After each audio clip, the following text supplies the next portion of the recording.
51వ కీర్తన 1వ వచనం నుంచి 17వ వచనం వరకు.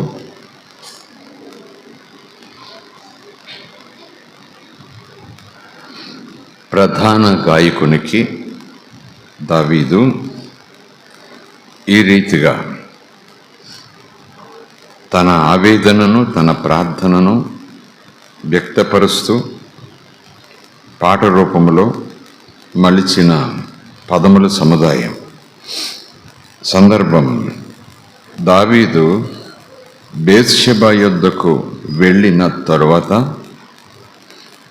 నాతాను అను ప్రవక్త దేవుని చేత అతని యొద్దకు పంపబడినప్పుడు, అతని యొద్దకు దావీదు యొద్దకు వచ్చినప్పుడు, గద్దించినప్పుడు, బుద్ధి చెప్పినప్పుడు అతడు రచించిన కీర్తన. ఈ మాటలన్నీ అక్కడ లేవు, అర్థమవటానికి అలా చదువుతున్నాను. ఓకే. దేవా, నీ కృప చొప్పున నన్ను కరుణించుము, నీ వాత్సల్య బాహుళ్యము చొప్పున నా అతిక్రమమును తుడిచివేయుము. నా దోషము పోవునట్లు నన్ను బాగుగా కడుగుము, నా పాపము పోవునట్లు నన్ను పవిత్రపరచము. నా అతిక్రమములు నాకు తెలిసే ఉన్నాయి, నా పాపం ఎల్లప్పుడూ నా ఎదుట ఉన్నది. నీకు కేవలము నీకే విరోధముగా నేను పాపము చేసి ఉన్నాను. నీ దృష్టి ఎదుట నేను చెడుతనము చేసి ఉన్నాను. కావున ఆజ్ఞ ఇచ్చినప్పుడు నీవు నీతిమంతుడుగా అగపడుతువు, తీర్పు తీర్చునప్పుడు నిర్మలుడుగా అగపడుదువు. నేను పాపములో పుట్టినవాడను, పాపములోనే నా తల్లి నన్ను గర్భమున ధరించెను. నీవు అంతరంగములో, హృదయములో, అంతరంగములో సత్యమును కోరుకుంటున్నావు. ఆంతర్యమున, అంతరంగములో, హృదయములో, మనస్సులో నాకు జ్ఞానము తెలియచేయుదువు. నేను పవిత్రుడనగునట్లు హిస్సోపుతో నా పాపము పరిహరింపుము. హిమము కంటేనూ నేను తెల్లగా ఉండునట్లు నీవు నన్ను కడుగుము. ఉత్సాహ సంతోషములు నాకు వినిపింపుము. అప్పుడు నీవు విరిచిన ఎముకలు హర్షించును. నా పాపములకు విముఖుడవు కమ్ము. నా దోషములన్నిటినీ తుడిచివేయము. దేవా, నా యందు శుద్ధ హృదయము కలుగ చేయుము. నా యందు శుద్ధ హృదయము కలుగ చేయుము. నంతరంగములో స్థిరమైన మనస్సు, హృదయము నూతనముగా పుట్టించుము. నీ సన్నిధిలో నుండి నన్ను త్రోసివేయకుము. నీ పరిశుద్ధాత్మను నా యొద్ద నుండి తీసివేయకుము. నీ రక్షణ ఆనందము నాకు మరలా పుట్టించుము. సమ్మతి గల మనస్సు కలుగచేసి నన్ను దృఢపరచుము. నెమ్మది కలిగిన మనస్సు, దేవునితో సమాధాన పడినప్పుడు ఆ మనసు మనకు వస్తుంది. సమ్మతి గల మనస్సు కలుగజేసి నన్ను బలపరచము, దృఢపరచము. అప్పుడు అతిక్రమము చేయు వారికి నీ త్రోవలను బోధిస్తాను. నేను అతిక్రమములు ఉంటే ఇతరులకు నీ త్రోవలను బోధించే అర్హత నాకు లేదు, ఉండదు. కనుక ముందు నన్ను నేను శుద్ధి చేసుకోవాలి, నన్ను నేను క్రమపరుచుకోవాలి, నన్ను నేను పశ్చాత్తాపంతో నా హృదయాన్ని క్రొత్తది చేసుకోవాలి. అప్పుడు ఆ లేఖనమాట, అప్పుడు అతిక్రమము చేయు వారికి నీ త్రోవలను బోధించదను. పాపులను నీ తట్టప్పుడు తిరుగుతారు. దేవా, నా రక్షణకర్తయగు దేవా, రక్తాపరాధము నుండి నన్ను విడిపింపుము. అప్పుడు నా నాలుక నీ నీతిని గూర్చి ఉత్సాహగానము చేయును. ప్రభువా, నా నోరు నీ స్తుతిని ప్రచురపరుచున్నట్లు నా పెదవులను తెరువుము. నీవు బలులను బలిని కోరువాడవు కావు. కోరిని ఎడల రాజుగా నేను చాలా బలులు అర్పించేవాడినే. దహన బలి నీకిష్టమైనది కానే కాదు. విరిగిన మనసే దేవునికి ఇష్టమైన బలులు. దేవా, విరిగి నలిగిన హృదయమును నీవు అలక్ష్యము చేయవు. స్తోత్రం కలుగునుగాక. ఎంత చక్కటి సన్నివేశము, ఎంత చక్కటి ఆలోచన విధానం. దేవుని మీద ఇతనుకున్న నమ్మకం, దేవుడు ఎలా స్పందిస్తాడో, ఎప్పుడు స్పందిస్తాడో, ఎందుకు స్పందిస్తాడో, ఎవరి పట్ల అలాగున స్పందిస్తాడో, మొత్తం అన్ని సన్నివేశాలు అక్కడికి వచ్చేస్తున్నాయి. అంతేకాదు, ఒకళ్ళని మనం క్రమపరచాలనుకున్నప్పుడు ముందు మనం క్రమంగా ఉండాలి. ఒకరికి మనం హెచ్చరిక చెప్పేటప్పుడు మనం హెచ్చరిక పొందిన వారంగా ఉండాలి. ఒకరికి మనం బోధించేటప్పుడు, నేర్పించేటప్పుడు ముందు ఆ విషయాలు మనం నేర్పబడిన వారమై ఉండాలి అనే అంశాలను కూడా ఇక్కడ లేఖనాల్లో మనం చూస్తున్నాం. ఆయనకు అన్ని బలుల కన్నా ఇష్టమైన బలి విరిగి నలిగిన మనస్సే. అంటే అర్థం, రొట్టె విరవగలము, కట్టె విరవగలము, మరొకటి విరవగలము, నలగగొట్టగలము. మరి మనసు నలగగొట్టడం, మనసు విరగడం అంటే పశ్చాత్తాపం, సారీ. చేసిన పనిని ఒప్పుకోవాలి. ఒప్పుకోకుండా సారీ చాలామంది చెప్తారు. అది ఒప్పుకున్నట్టు కాదు, అది చేశానని సారీ చెప్పటమే. బట్ తప్పని ఒప్పుకున్నవాడు తర్వాత చేయకుండా చేతులు కట్టేసుకుంటాడు. స్తోత్రం కలుగునుగాక. హల్లెలూయా. విరిగిన మనసే దేవునికి ఇష్టమైన బలి. ప్రభువా, నా నోరు నీ స్తుతిని ప్రచురపరుచున్నట్లు నా పెదవులు తెరువుము అంటూ ఇంకా పైకి వెళితే, అప్పుడు నా నాలుక నీ నీతిని గూర్చి ఉత్సాహగానము చేయును. దానికి పైగా చూస్తే, నా రక్షణకర్తయగు దేవా, రక్తాపరాధము నుండి నన్ను విడిపింపుము. శత్రువుని చంపిన రక్తాపరాధమా, లేదా ఒక సాధు జంతువుని చంపిన ఆ రక్తం చిందించిన అపరాధమా? రాజుగా మరి శత్రువు మీద దాడి చేయాలి, శత్రువులను హతం చేయాలి. లేదా వేట మాంసము కొరకు జంతువులను తినతగిన ఆహారమునకు యోగ్యమైన జంతువులను చంపే కదా. కనుక ఆ రక్తాపరాధమా? శత్రువు రక్తాపరాధం అది అపరాధం అవదు, అది రాజనీతి. దాడి చేయడానికి వచ్చినప్పుడు, దోచుకోవటానికి వచ్చినప్పుడు, నాశనం చేయడానికి వచ్చినప్పుడు, అక్రమంగా వచ్చినప్పుడు, అన్యాయంగా వచ్చినప్పుడు, ఆపద సృష్టించడానికి వచ్చినప్పుడు, హతం చేయడానికి వచ్చినప్పుడు, నన్ను, నా వాళ్లను, నా దేశాన్ని హతం చేయడానికి వాడు వచ్చినప్పుడు వాడి మీదే దాడి చేయట అది న్యాయం? అపరాధమా?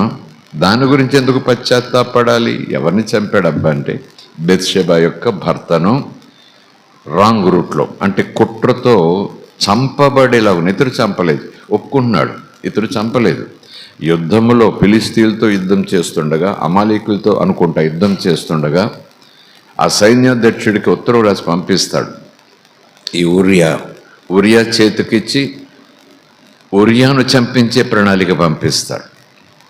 ఏమో ఆ సైన్యాధ్యక్షుడు చదువుకుని ఇలా చూసి ఎందుకో ఏంటో అని అనుకుంటూ ఉరియాను ఎక్కడైతే యుద్ధం తీవ్రంగా జరుగుతుందో, తీవ్రంగా అంటే చాలా భయంకరమైన పోరాటం అన్నమాట, ఎప్పుడైనా ఎవరైనా చచ్చిపోవచ్చు, అంత బలంగా జరుగుతున్న ఆ యుద్ధ రంగంలో ఫ్రంట్లో పెట్టమన్నాడు దావీదు. ఇతనిని యుద్ధ రంగంలో మొదటి వరుసలో పంపించు అన్నాడు. అలాగే పంపించాడు, రాజాజ్ఞ పంపించాడు. చనిపోయాడు. ఆ వర్తమానం మళ్ళీ దావీదుకి అందించాడు. సో లైన్ క్లియర్ అయిపోయింది. భర్త చనిపోయాడు కాబట్టి విధవరాలు కనుక పెళ్లి చేసుకోవచ్చు. అట్లా తన చేతికి రక్తపు చుక్క అంటకుండా, తన చేతి కత్తి పట్టకుండా ఒక వ్యక్తిని, అందులోనూ తనకు తన రాజ్యానికి సైనికునిగా నమ్మకంగా పనిచేస్తున్న వ్యక్తిని నిష్కారణంగా అలాగున హత్య కాదు అది, యుద్ధములో, అంటే యుద్ధంలో చచ్చిపోయాడు అసలు ఎవరికి కూడా అయ్యో యుద్ధంలో చచ్చిపోయాడమ్మా అని అనుకుంటారు, కానీ దాని వెనకాల ఇంత, తన చేతికి కత్త పట్టకపోయినా, తన చేతికి రక్తం అంటుకోకపోయినా ఒప్పుకుంటున్నాడు. నిజానికి చంపినవాడు శత్రువు కావచ్చు, చంపబడుటకు నేను ఒకవేళ అలాగ ఆలోచన చెప్పి ఉండొచ్చు, కానీ నేను చంపలేదు కదా అని, నా చేతులకు అంటుకోలేదు కదా అని అనుకున్నాను అప్పుడు. కానీ ఇప్పుడు ఒప్పుకుంటున్నా, 51వ కీర్తన ఒప్పుకుంటున్నా, నా చేతులకు నిరపరాధ రక్తం అంటుకుంది. అతడు అపరాధం చేసిన వాడు కాదు, నమ్మకమైన సైనికుడు. ఓ మై గాడ్, హల్లెలూయా. నమ్మకమైన సైనికుడు, ఇంకా చెప్పాలంటే సహోదరుడు లాంటి వాడు. స్తోత్రం కలుగునుగాక. సో అలాగున ఆ రక్తాపరాధం, రక్తముతో చిందించబడిన అపరాధం చేశాను, నా చేతులకు ఆ రక్తం అంటుకున్నది అంటున్నట్టుగా అపరాధము నుంచి నన్ను విడిపించు, అపరాధము నుంచి నాకు విడుదల దయచేయి, నిష్కల్మషమైన మనసును ఒక్కడివి నాకు ఇవ్వగలవు. స్తోత్రం కలుగునుగాక. హల్లెలూయా. అప్పుడు నా నాలుక నీ నీతిని గూర్చి ఉత్సాహగానము చేయను. అంటే అంతకుముందు ఉత్సాహగానం చేయలేదా? చేసింది, కానీ అందులో లైఫ్ లేదు, అందులో స్వీట్నెస్ లేదు, అందులో సువాసన లేదు, అందులో యథార్థత లేదు, అందులో సత్యం లేదు, అందులో దేవుని భయం లేదు, అందులో దేవుని పట్ల నిజమైన ఆరాధన మనసు లేదు. స్తోత్రం. ఎప్పుడైతే ఇలాగున నా రక్తాపరాధం విడిపించమని నేను మొరపెడతానో, ఎప్పుడైతే నువ్వు నన్ను విడిపిస్తావో అప్పుడు నా నాలుక నీ నీతిని గూర్చి, నీ కృపను గూర్చి, నీ ప్రేమను గూర్చి, నీ కనికరమును గూర్చి, స్తోత్రం, ఎంత గొప్ప మాట, ఉత్సాహగానము చేయును. అప్పుడు ప్రభువా నా నోరు నీ స్తుతిని ప్రచురపరుస్తుంది, అలా ప్రచురపరిచేలాగా నా నోరును బాగా తెరువుము. స్తోత్రం కలుగునుగాక. ఈ 51 అంతా కూడా అద్భుతమైన ప్రార్థన విధానం. క్రైస్తవ జీవితానికి ఒక బలమైన పాఠములు నేర్పించే ప్రార్థన అంశాలు అందులో అన్నీ ఉంటాయి. స్తోత్రం కలుగునుగాక. Praise the lord. Hallelujah. So రక్తాపరాధము అనేటప్పటికీ నిన్న మధ్యాహ్నం అనుకుంటాను ఒక చిన్న మాట మనం కలిసి ధ్యానం చేసుకున్నాం. ఆమోసు గ్రంథంలో అనుకుంటాను, యెషయా గ్రంథంలో అనుకుంటాను, మనం మాట్లాడుకున్నాం. అసలు హత్య చేయబడటం, హంతకులవటం ఎప్పుడు జరుగుతుంది అని అంటే, మొదటి యోహాను పత్రిక 3వ అధ్యాయంలో ఉంటుంది. నీ సహోదరుని నువ్వు ద్వేషించిన ఎడల, నీ సహోదరుని నువ్వు దేవుని ప్రేమతో ప్రేమించిన ఎడల నీవు నరహంతకుడవే. అంత మాట అన్నాడు యోహాను. చాలా తీవ్రమైన మాట. అంటే హత్య చేసినట్టే. రక్తం కారకపోవచ్చు, గాయం అవ్వకపోవచ్చు, అక్కడ చట్టాలు పనిచేయకపోవచ్చు, కానీ నీవు నరహత్య చేసినట్టే అంటున్నాడు. కనుక అలాంటి అపరాధములలో, అంటే ఒకరి మీద పగ, ఒకరి మీద కసి, ఒకరి మీద ద్వేషం, ఒకరికి శాపం పెట్టకపోయినా మన కళ్ళల్లో వాళ్ళు శపించబడాలా అన్నట్టుగా ఒక రకమైన తీవ్రమైన విసుగు, వాళ్ళ ముఖం చూస్తేనే మహాపాపం అంటారు. ముఖ్యంగా సహోదరులు. వాక్యం చెప్తుంది దేవునికి అలా ఉంటే ఇష్టం లేదు. స్తోత్రం కలుగునుగాక. హల్లెలూయా. దేవుడు అంటాడు, ఒకప్పుడు నువ్వు నా దృష్టిలో అంతకన్నా ఘోరంగా ఉన్నావు, అంతకన్నా ఘోరంగా ఉన్నావు. నేను చూడలేదా? ప్రేమతో చూడలేదా? ఆప్యాయతతో చూడలేదా? నీ దగ్గరికి రాలేదా? బిడ్డ అని పిలవలేదా? చేయి పట్టుకోలేదా? శుద్ధి చేయలేదా? క్షమించలేదా? మరి ఎందుకు నీ సహోదరుడు అంక అలా చూస్తావు అంటారనమాట. స్తోత్రం కలుగునుగాక.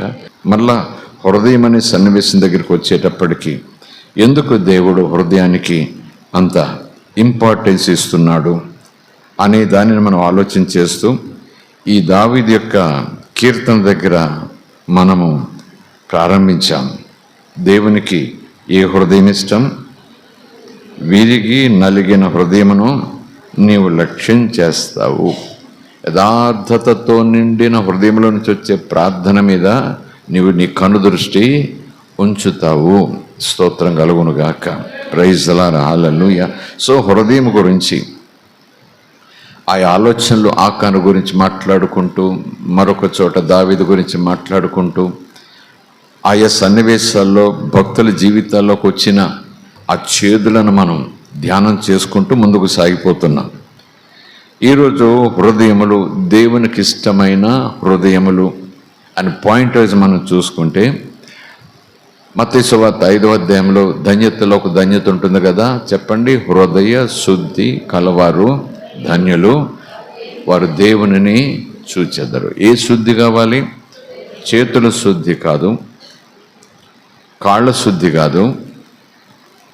శుద్ధి చేసుకోవద్దని దేవుడు అన్నాడు, కానీ ఆ శుద్ధి కన్నా ముందు హృదయ శుద్ధి అవసరం. దేవునితో కనెక్షన్ హృదయం దగ్గరే ప్రారంభమవుతుంది.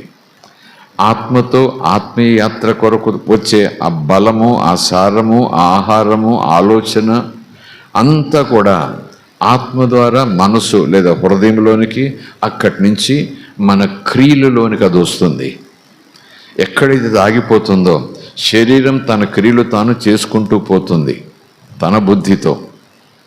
అంటే శరీర కార్యాలను ఉంటుంది కదా, అంటే శరీర సంబంధమైన మనసు, ఆత్మ సంబంధమైన మనసు, ఈ రెండు కూడా పొసగాలి, రెండు కూడా కలిసిపోవాలి. దేనికి దానికి శత్రువులైతే ఇక ఆధ్యాత్మిక యాత్ర చాలా పోరాటంగా ఉంటుంది. ప్రతి సమయంలోనూ కూడా శరీరానిదే పైచేయి అయిపోతుంది. దేవునిది దినదినము పైచేయి అవ్వాలి. దేవునికి దినదినము మన జీవితంలో ప్రాముఖ్యత రావాలి. తో హృదయ శుద్ధి దేవునిని చూడగలిగిన స్థితిలోకి మనం తీసుకెళ్తుంది. ఎందుకు హృదయం గురించి, మనసు గురించి అంతగా చెప్తారనంటే, if you want to see God, if you want to really see his presence and his glory, హృదయం శుద్ధిగా ఉండాలి. అందుకే ప్రభు చెప్తున్నారు, ప్రభు చెప్పిన మాట అబద్ధం కాదు. దేవునిను చూడగలం. ఒకవేళ భూమి మీద నువ్వు చూడలేకపోయినా ఆయన ఉనికి నువ్వు గమనించిన దైవ సన్నిధికి నేను తీసుకెళ్లేది హృదయ శుద్ధే. అందుకే ప్రభు అంటారు, నా రక్తముతో శుద్ధి చేస్తాను, నీకు క్రొత్త హృదయము ఇస్తాను. స్తోత్రం కలుగునుగాక. Praise the lord. హల్లెలూయా. దేవుని మనకి స్తోత్రం. ఇక్కడ కూడా చూస్తే, ఈ కీర్తనను బట్టి చూస్తే, విరిగి నలిగిన హృదయం దేవునికి ఇష్టం. గర్వం ఉండకూడదు, అహంకారం ఉండకూడదు, స్వనీతి ఉండకూడదు. అస్సలు అది ఎక్కడున్నా సరే ప్రమాదమే. నాశనానికి ముందు గర్వం నడుస్తుంది. గర్వం ఎప్పుడూ కూడా మనల్ని మంచిలోకి నడిపించదు, లాభంలోకి నడిపించదు. లాభం వచ్చినట్టుగా ఉండొచ్చేమో కానీ చివరికి అది మనలను తీవ్రమైన కష్టాల్లోకి, నష్టాల్లోకి, నాశనంలోకి నడిపించడంలో ఏమాత్రం కూడా సందేహం లేదు. స్తోత్రం కలుగునుగాక. అందుకే యోవేలు గ్రంథంలో కూడా ప్రవక్త ఇలాగ ఇజ్రాయేలుతో చెప్తారు. ఒక చోట ఉపవాస ప్రార్థనలంటే మీరు వస్త్రాలు చింపుకుంటారు, గోనె పట్ల మీద కూర్చుంటారు, బూడిద పోసుకుంటారు.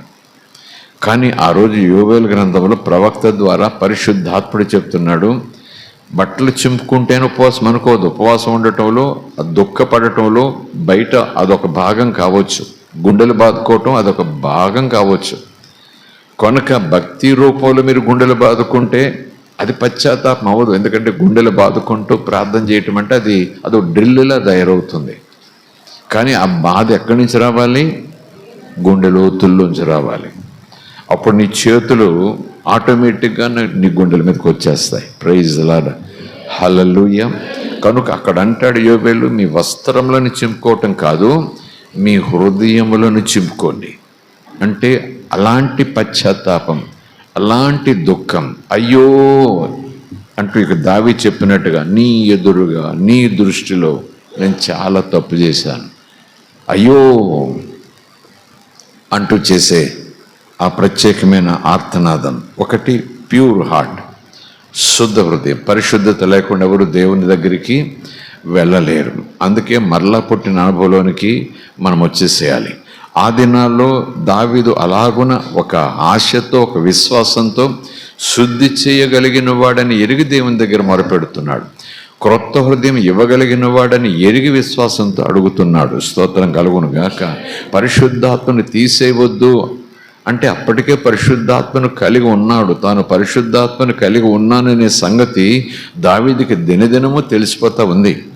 దావీదు మీద దేవుని ఆత్మాభిషేకం వచ్చిపోయే అభిషేకముగా ఉన్నను. కొంతమంది ఈ పరిశుద్ధ గ్రంథాన్ని వివరించే పండితుల యొక్క వ్యాఖ్యానాల ప్రకారం అప్పుడు ఆత్మ వచ్చి వెళ్ళేవారు, ఆత్మ రాగా ఆత్మవశుడు నవ్వగా మళ్ళా ఆత్మ వెళ్ళిపోయేవారు అన్నట్టుగా. కానీ ఇప్పుడు పరిశుద్ధాత్మ యేసు ప్రభు పంపగా వచ్చిన ఆ పరిశుద్ధాత్మే, ఆ ఆత్మే ఎప్పుడు మనలో ఉండిపోతాడని యేసు ప్రభు చెప్పారు. స్తోత్రం కలుగునుగాక.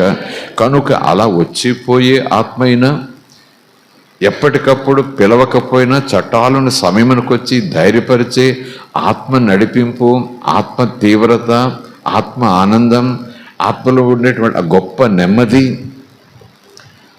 అది కోల్పోతాను అన్న భయంతో నీ ఆత్మ నా దగ్గర నుంచి తీసివేయొద్దు అంటే ప్రార్థిస్తే ఆయన తీసివేయడు అని అర్థం.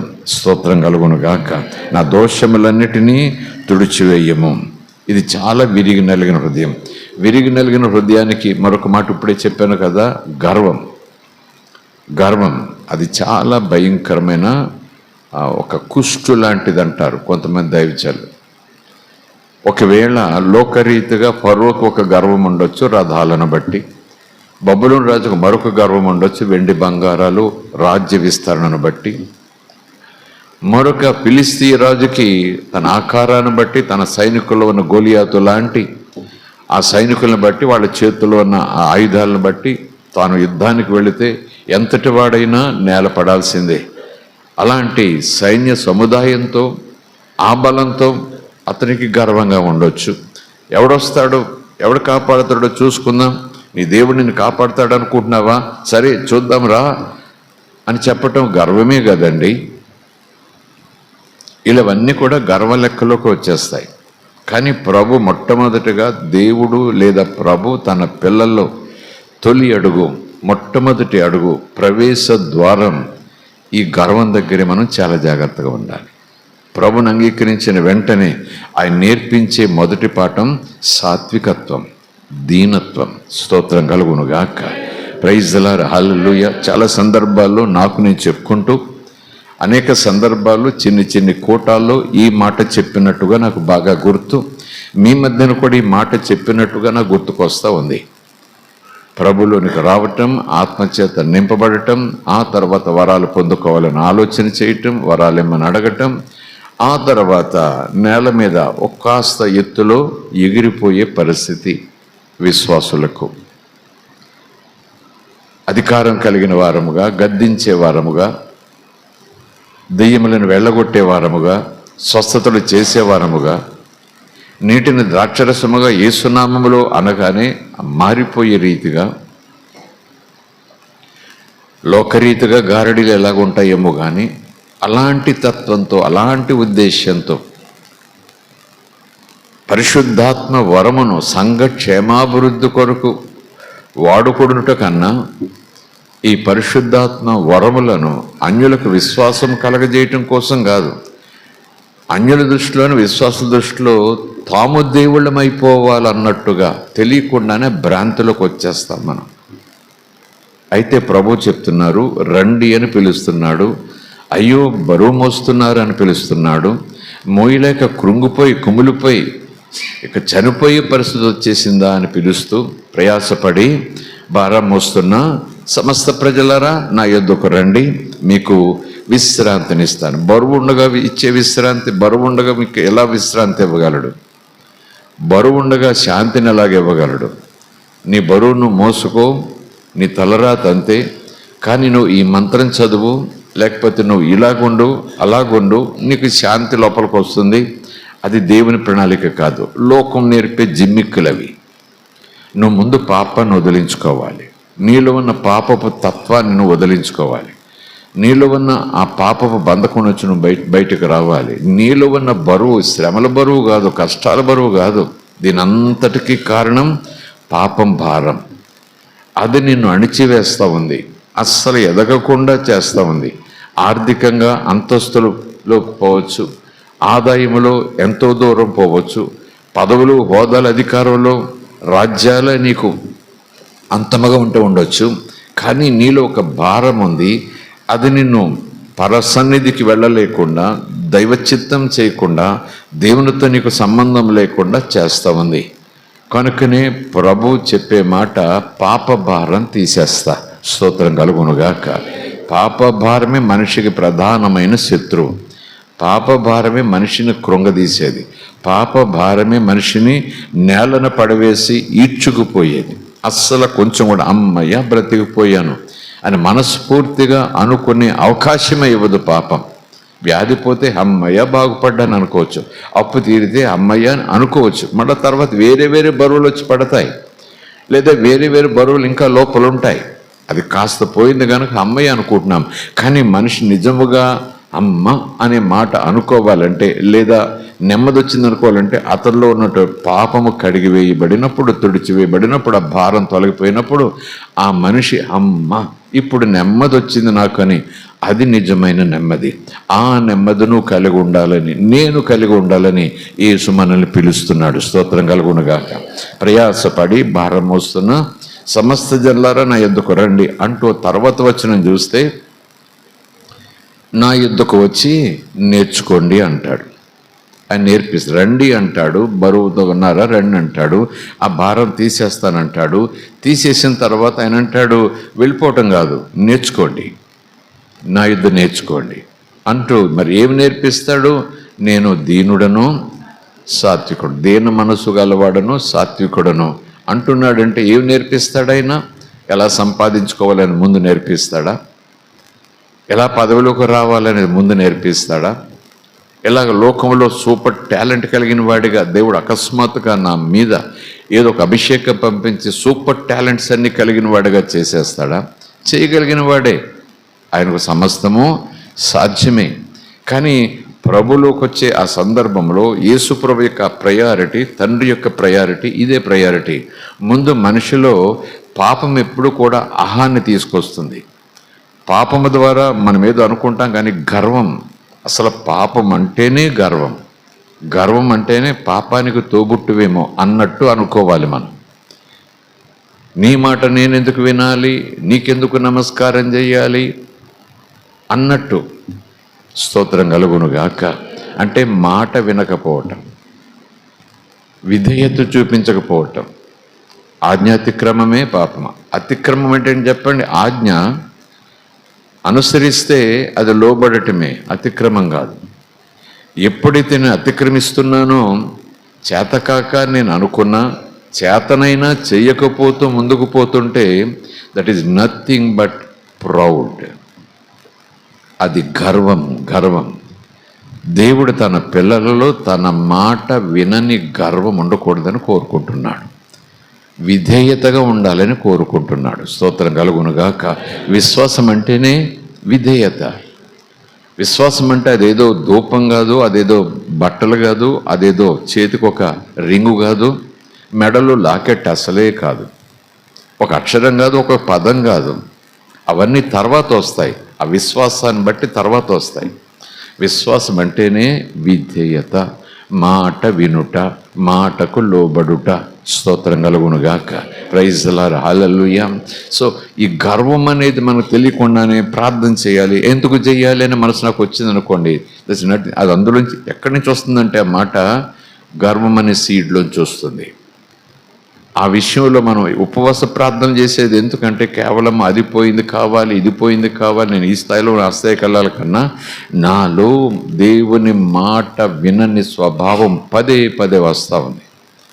నాకు తెలియకుండానే నా మనసు నాతో చెప్తుంది, ఎందుకు వినాలి, ఎందుకు ప్రార్థన చేయాలి, ఎందుకు వాక్యం చదవాలి, ఎందుకు దేవుని కోసం సాక్షిగా ఉండాలి, అది ఎందుకు మానేయాలి అన్న మనసు చెప్తుంటే అవును కదా అని అనుకుంటూ ప్రార్థనలోనూ వాక్య ధ్యానంలోనూ ప్రభు మాట వినుటలోనూ నేను అలసత్వం వహిస్తూ మరొకలాగా ఉండటానికి అడుగులు వేస్తూ హద్దులు దాటిపోతున్నాను. మాట వినని స్వభావము, అది మాట వినని స్వభావం అని లైట్గా తీసుకోకండి. అది గర్వములో నుంచి వచ్చిన తత్వం. గర్వానికి మరొక రూపం. నీ మాట నేను ఎందుకు వినాలి, నిన్ను ఎందుకు ప్రేమించాలి, నీకెందుకు దండం పెట్టాలి అన్నట్టు. స్తోత్రం కలుగునుగాక. ప్రైజ్ ది లార్డ్, హల్లెలూయా. ఒకవేళ భక్తుల జీవితాలు మనం చూడటానికి ప్రయత్నం చేస్తే చాలా సందర్భాల్లో ప్రభు చెప్తారు.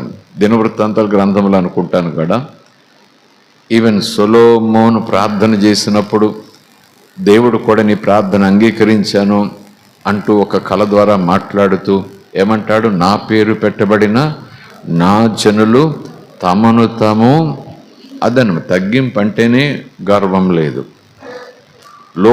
లోకం అంటేనే గర్వం, లోకం అంటేనే గర్వం. కుల గర్వం కావచ్చు, ధన గర్వం కావచ్చు, పదవి గర్వం కావచ్చు, అందం గర్వం కావచ్చు, హోదా గర్వం కావచ్చు, whatever it may be, ఖండబలం ఆ గర్వం కావచ్చు, టాలెంట్స్ ఆ గర్వం కావచ్చు, వెనకాల ఫాలోయింగ్, నా వెనకాల ఇంతమంది ఉన్నారు అంటూ ఆ గర్వం కావచ్చు. గర్వం ఏ రూపంలో ఉన్నా సరే ప్రమాదమే. మనకే కాదు, లోకంలో ఎవరికైనా ప్రమాదమే, ఎవరికైనా ప్రమాదం. ఏం విత్తుతావు అది కోస్తావు అనేది ఓన్లీ దేవుని పిల్లలకు అది మాట కాదండి. లోకానికి అది కాదు, మీకు ఆజ్ఞది అంటే అది కాదు. అది ప్రధాన ప్రకృతి సూత్రం. ఒక నారు వేసి మరొక పంట కొయ్యాలనుకుంటే కుదరదు. నేను చెడు చేస్తూ నాకు మంచి జరగాలంటే కుదరదు. నేను ఇతరులకు చెడు చేస్తూ వాళ్ళు నాకు మంచి చేయాలని కోరుకుంటే కుదరదు. నేను ఇతరులను ద్వేషిస్తూ ఇతరులందరూ నన్ను మంచిగా చూసుకోవాలంటే కుదరదు. నేను ముందు విత్తనం నేను వెయ్యాలి, ప్రేమ విత్తాలి, క్షమాపణ విత్తాలి, దయ విత్తాలి, కనికరం విత్తాలి. అప్పుడు నేను పంట కోస్తా. స్తోత్రం కలుగునుగాక. ప్రైజ్ ది లార్డ్, హల్లెలూయా. ఇవన్నీ కూడా భక్తిలో భాగంగా చప్పట్ల మాదిరిగా చూడొద్దు. ఇది మన ఆధ్యాత్మిక జీవితాన్ని బలపరచుటకు, దేవుని దగ్గరికి వెళ్ళటమే మాత్రమే కాకుండా దేవుని కలిసి దేవునితో సహవాసం చేస్తూ జీవిస్తున్నాను అనే ఒక భావన కాదు, భ్రాంతి కాదు, అది సత్యముగా రోజు ఆనందంతో నువ్వు నేను ముందుకు సాగిపోవటానికి ఇవి మనకు చాలా చక్కగా పనికొస్తాయి. స్తోత్రం కలుగునుగాక. Praise the lord, hallelujah. దేవుని మనకి స్తోత్రం. ఒక విషయం చూద్దాం. ఎక్కడాగే మనము శుద్ధ హృదయం దాటి ముందుకెళ్ళాము. మరొక హృదయము విరిగి నలిగిన హృదయం దగ్గర. విరిగి నలిగిన అనే దాని దగ్గర దీనత్వం, తగ్గింపు, సాత్వికత్వం, విధేయత, ఇవన్నీ కూడా ఆ బ్రోకెన్ హార్ట్లో ఉండే వ్యవసాయం. ఒకవేళ కొంతమంది గొల్లును ఏడ్చారనుకోండి, విరిగిన హృదయం, పశ్చాత్తాపం, ఎక్కడో నష్టం జరిగింది, ఎక్కడో కష్టం వచ్చింది, ఎక్కడో మరణం సంభవించింది, అది కూడా ఏడుపే, అది కూడా దుఃఖమే, అందులో సందేహమా కాదు. ఈ విరిగి నలిగిన హృదయం అనేటప్పటికీ నేను అనేటటువంటి గర్వమే లేని స్థితి. నిజానికి ఆదామవ్వలు ఏదైనా తోటలో అలాగున ఆజ్ఞను అతిక్రమించినప్పుడు ఆదాము యొక్క మాట తీరు, ఆ తండ్రికి లేదా దేవునికి సమాధానం ఇచ్చిన తీరు మొదట ఎలాగుందో తెలియదు, కానీ అది జరగగానే అతని మాట తీరు మారిపోయింది. సమాధానం చెప్పాడు కానీ సంథింగ్ ఈజ్ డిఫరెంట్. ప్రశ్న అడుగుతున్నాడు కాబట్టి సమాధానం చెప్పాలి అని దండం పెట్టి సమాధానం చెప్పాడేమో, కానీ ఆ సమాధానం చెప్పిన తీరు ఎక్కడి నుంచో వస్తూ ఉంది. గర్వం. తిన్నాను కానీ అని అనలేదు, అది తింటే ఏమైంది అని కూడా అనలేదు. నువ్వే దీనికి కారణం అన్నట్టు తేల్చేశాడు. ఇదిగో ఇలాగ ఇందాక చెప్పుకున్నాం కదా, నువ్వే తినేలాగా నా విధి రాశావు అన్నట్టు వచ్చింది విషాదం అన్నట్టు. ఏదైనా తోట దగ్గర పోతే ఒక్కొక్కసారి పాటల్లో ఉన్న పదాలు ఎంత భయంకరంగా ఉంటాయో. మనం తప్పు చేస్తాం, మన తలరాతలు మనం రాసేసుకుంటాం, మన ఇష్టాన్ని త్రోవల్లో మనం వెళ్ళిపోతాం, విషాదం ఎదురవుతుంది. దేవుడు ఎప్పుడు చెప్పాడు విషాదం ఎదురవుతుంది, తలరాత ఇలాగ రాశాడు అని అంటాం. కానీ అది మంచిది కాదు కదా. సరే, అతని మాట తీరు చూడండి.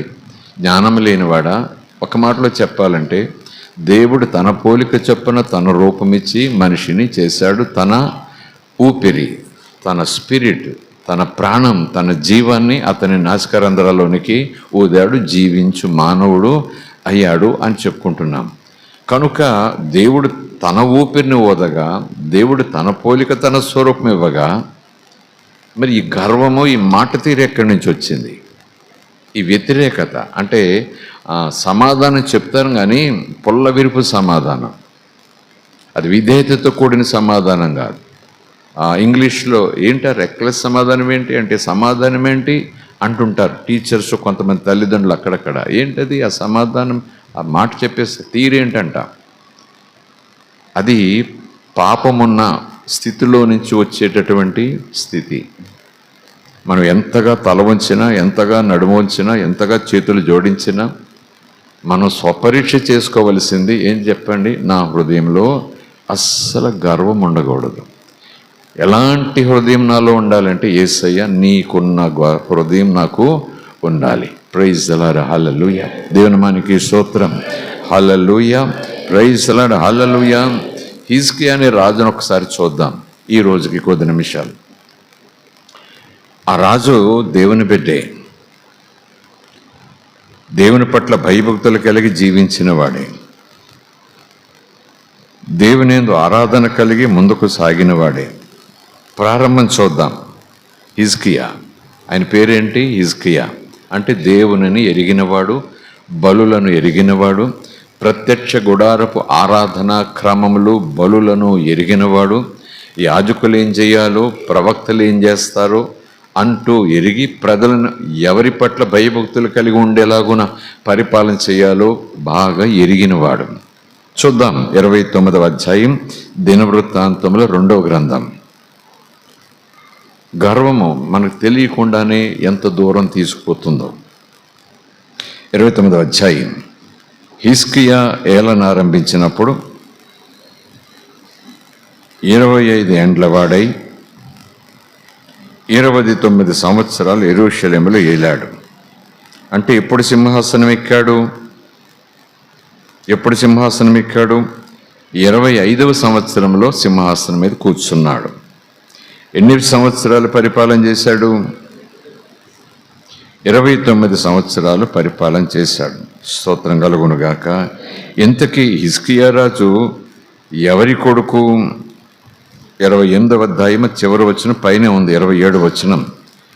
ఆహాజు అనే రాజు తన పితరులతో కూడా నిద్రించి యెరూషలేము పట్టణమునందు పాతి పెట్టబడెను. కానీ ఇజ్రాయేలీయుల రాజుల సమాధులకు అతడు తేబడలేదు.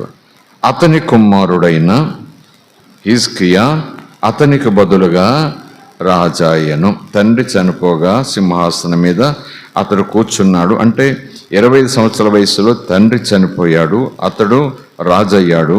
ఆ తర్వాత అతని తల్లి జకర్యా కుమార్తె, ఆమె పేరు అబియా. ఇతడు ఎవరు? హిజ్కియా తన పితరుడగు దావీదు. నిజానికి హిజ్కియా యొక్క తండ్రి ఎవరు? ఎవరు చెప్పండి?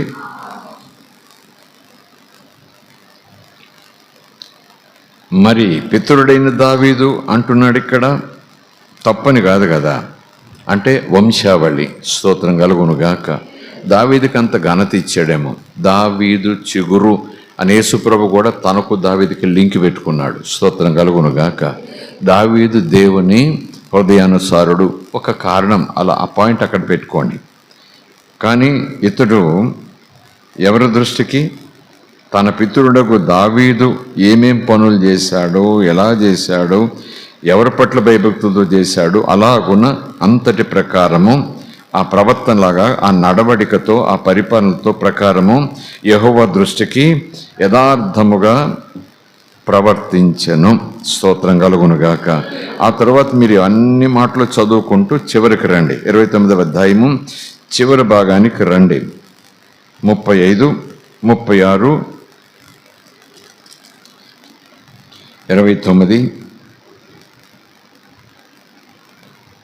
ఈవెన్ 30, 31. ఇదంతా కూడా హిజ్కియా దేవుని పట్ల భయభక్తులు కలిగి దావీదు యొక్క పరిపాలన జీవితాన్ని, దేవుని పట్ల భయభక్తులు కలిగి ఉన్న జీవితాన్ని గమనించుకుంటూ ధర్మశాస్త్రాన్ని పాటిస్తూ ప్రత్యక్ష గుడారపు ఆ యొక్క నిబంధనలను అనుసరిస్తూ యాజకులను, ప్రవక్తలను, బలులిచ్చే విధానాలను సిద్ధపరుస్తూ దేవుని పట్ల అపారమైన భయభక్తులు కలిగి రాజ్యాన్ని పరిపాలిస్తూ వచ్చాడు అనే దానికి 31వ అధ్యాయము చివరి వచనం చూద్దాం. ఇందాక నేను 29 చివర అన్నాను, 31 చివర. ఆ తర్వాత ఏదో జరిగింది, దానికోసం అన్నమాట. స్తోత్రం కలుగును గాక. 31వ అధ్యాయం చివరి భాగం 20-21 వచనం చూడండి. ఇలాగున హిజ్కియా యూదా దేశమందంతటను ఇలాగున జరిగించి అంటే 29వ అధ్యాయము 3 నుంచి మొదలు పెట్టాలి. అతడు తన ఏలుబడి యందు మొదటి సంవత్సరం మొదటి నెలలో యెహోవా మందిరపు తలుపులు తెరిచి వాటిని బాగు చేశాడు. అంటే ముందు తండ్రి ఏం చేశాడు? ఆహాజ్ ఏం చేశాడు? మందిరాన్నే పట్టించుకోలేదు, మందిర శుభ్రత పట్టించుకోలేదు, బలులు పట్టించుకోలేదు, ఏమీ పట్టించుకోలేదు. ఆ స్థితిలో పేరు మట్టుకు రాజు కానీ, పేరు మట్టుకు దేవుని బిడ్డ కానీ అన్నట్టు. అయితే ఇద్దరు వచ్చి ఆ తలుపులు తెరిచాడు, అంతా శుభ్రం చేశాడు అంటూ ఆ దేవుని కార్యాల పట్ల ఆ ప్రారంభించిన విధానం 29వ అధ్యాయం ప్రారంభమై దాదాపు 31వ అధ్యాయం చివరి వరకు అదే జరుగుతూ ఉంది. స్తోత్రం కలుగును గాక. చివరికి 20-21 వచనాలు చూస్తే హిజ్కియా యూదా దేశం అంతటను ఇలాగున జరిగించి తన దేవుడైన యెహోవా దృష్టికి అనుకూలముగాను యథార్థముగాను నమ్మకముగాను పనిచేస్తూ లేదా పరిచర్య చేస్తూ లేదా దేవునిని సేవిస్తూ వచ్చాను. స్తోత్రం కలుగును గాక. పని చేశాడు అంటే పనివాడుగా, అక్కడ ఏం పని చేశాడండి? పని ఏంటి? పనివాడుగా పని చేసినంటారండి. పని అంటే పరిపాలన, దేవుని పట్ల భయభక్తులతో. భక్తి, ప్రత్యక్ష గుడారపు బలులన్నీ కూడా దేవుని పట్ల భయభక్తులతో. 3 విషయాలు అక్కడ ఉన్నాయి చూడండి. ఎవరి దృష్టికి? ప్రజల దృష్టికి కాదు, చుట్టుపక్కల ఉన్న రాజ్యాల దృష్టికి కాదు, తన దృష్టికి కాదు. తనంతఃపురంలో తన దగ్గర పనిచేస్తూ తన జీతబత్యాల మీద ఆధారపడేవారు ఎప్పుడు కూడా ఈయన ఏం చేసినా సరే, ఎరా నేను ఏం చేశాను రా అంటే, బాగా చేశారండి అయ్యా అంటాడు. బాగా చేయకపోయినా సరే, అబ్బబ్బో ఇది చాలా చాలా ఘనమైందయ్యా అనేస్తారు. కానీ వాళ్ళ దృష్టికి, నా దృష్టికి, శత్రురాజుల దృష్టికి, ప్రజల దృష్టికి పొగడటానికి లేదా నాకు దండలేయటానికి, లేకపోతే నేను రాజును కనుక కాదు, నీ దృష్టిలో నేను చేసేది నువ్వు చూస్తున్నావని. ప్రైజ్ ది లార్డ్, హల్లెలూయా. ఎవరో చూస్తున్నారని కాదు, ఎవరో అభిమానించాలని కాదు, ఎవరో గొప్పలు చెప్పుకోవాలి కాదు, ఎవరో అలాగే అంటూ కూడా రావాలని అసలే కాదు, యెహోవా దృష్టికి. ప్రైజ్ ది లార్డ్, హల్లెలూయా. ఈ పాఠాలు, ఈ మాటలు గర్వం గురించి మాట్లాడుకుంటూ, ఈ గర్వం పుట్టే చోటు హృదయం అని మాట్లాడుకుంటూ, ఆ పాత నిబంధన ధర్మశాస్త్ర కాలంలో దేవుని నెరిగిన ఈ రాజు జీవితంలో జరిగింది. ఇప్పుడు మనకెందుకు ఈ బోధ, ఈ సొద అనుకుంటే ఇందులోంచి పాఠాలు దేవుడు నేర్పిస్తాడు. ఎందుకంటే మనం కూడా ఆత్మీయంగా దేవునితో లింక్ అయినా ఇలాంటి గర్వాలు మనలోకి వస్తాయి. 3 పాఠాలు, 3 పదాలు ఇక్కడ దేవుడు రాయించాడు. మీరేమి చేసినను కృతజ్ఞతాస్తుతులతో చేయండి అని లేఖనాల్లో, అపొస్తలుల కార్యాలు కాదు, అపొస్తలుల ఉత్తరాలు రాసిన ఉత్తరాల్లో మీరేమి చేసినా సంతోషంతో చేయండి, మనస్ఫూర్తిగా చేయండి. కృతజ్ఞతాస్తుతులు అన్ని పరిస్థితులను కూడా దేవునికి చేసినట్టుగా చేయండి అంటూ ఉండే సన్నివేశాలను, వాక్యాలను ఈ మాట ప్రక్క తీసుకొచ్చి చూస్తే, ఈరోజు పరిశుద్ధాత్ముడు ఈ మాటలను మన ముందు పెట్టి, నీ దృష్టికి అనుకూలంగా నా దృష్టికి, నీ దృష్టికి యథార్థంగా, నీ దృష్టికి నేను నమ్మకంగా చేస్తున్నాను అని నువ్వు అనుకుంటే సరిపోతుందా? నువ్వు అనుకుంటున్నావా? దేవుడు అనుకోవాలి. స్తోత్రం కలుగునుగాక. యథార్థంగా నేను ఉంటున్నాను, తప్పేం లేదు, కానీ అది దేవుడు కూడా అనుకోవాలి. లోకానికి అనుకూలంగా, బంధువులకు అనుకూలంగా, స్నేహితులకు అనుకూలంగా కూడా ఒక్కొక్కసారి మనం భక్తి చేసే విధానాలు ఉంటాయి. క్రైస్తవ భక్తి కూడా వాళ్ళకు అనుకూలంగా చేసే విధానాలు మనం ప్రారంభిస్తాం, వాళ్ళకు కూడా చోటిస్తాం. కొన్ని ప్రలోభాలకు లోనయ్యో, లాభాలకు లోనయ్యో, మరి అయ్యే కారణాలు చెప్పును. కానీ ఇక్కడ వాక్యం చూస్తే, నీవు దేవుని బిడ్డవు గనుక ఆయన దృష్టికి అనుకూలంగా, అంటే ఆయనకు అంగీకారమైనట్టుగా స్తోత్రం కలుగునుగాక. హల్లెలూయా. ఆయన దృష్టికి అనుకూలముగా, ఆయన దృష్టిలో యథార్థముగా, ఆయన దృష్టిలో నమ్మకముగా పని చేయాలి, నడుచుకోవాలి. స్తోత్రం కలుగునుగాక. పరిపాలించాలి, తన సొంత భక్తి కొనసాగించాలి, ఇతరుల చేత భక్తి చేయించాలి.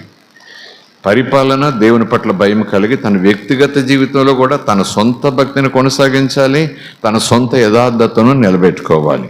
అలాగున అతడు పనిచేస్తూ వచ్చాడు. 21వ వచనం, తన దేవునిని ఆశ్రయించుటకై దేవుని మందిర సేవ విషయమందేమి, ధర్మశాస్త్ర విషయమందేమి, ధర్మమంతటి విషయందేమి, తాను ప్రారంభించిన ప్రతి పని, ఈ పని లేదు, ఆ పని లేదు, చిన్న పని లేదు, పెద్ద పని లేదు, అది ఏ కార్యమైనా హృదయపూర్వకంగా జరిగించి వర్ధిల్లాడు, జరిగిస్తూ వర్ధిల్లాడు. దేవుని మాట మనలను వర్ధిల్ల చేస్తుంది.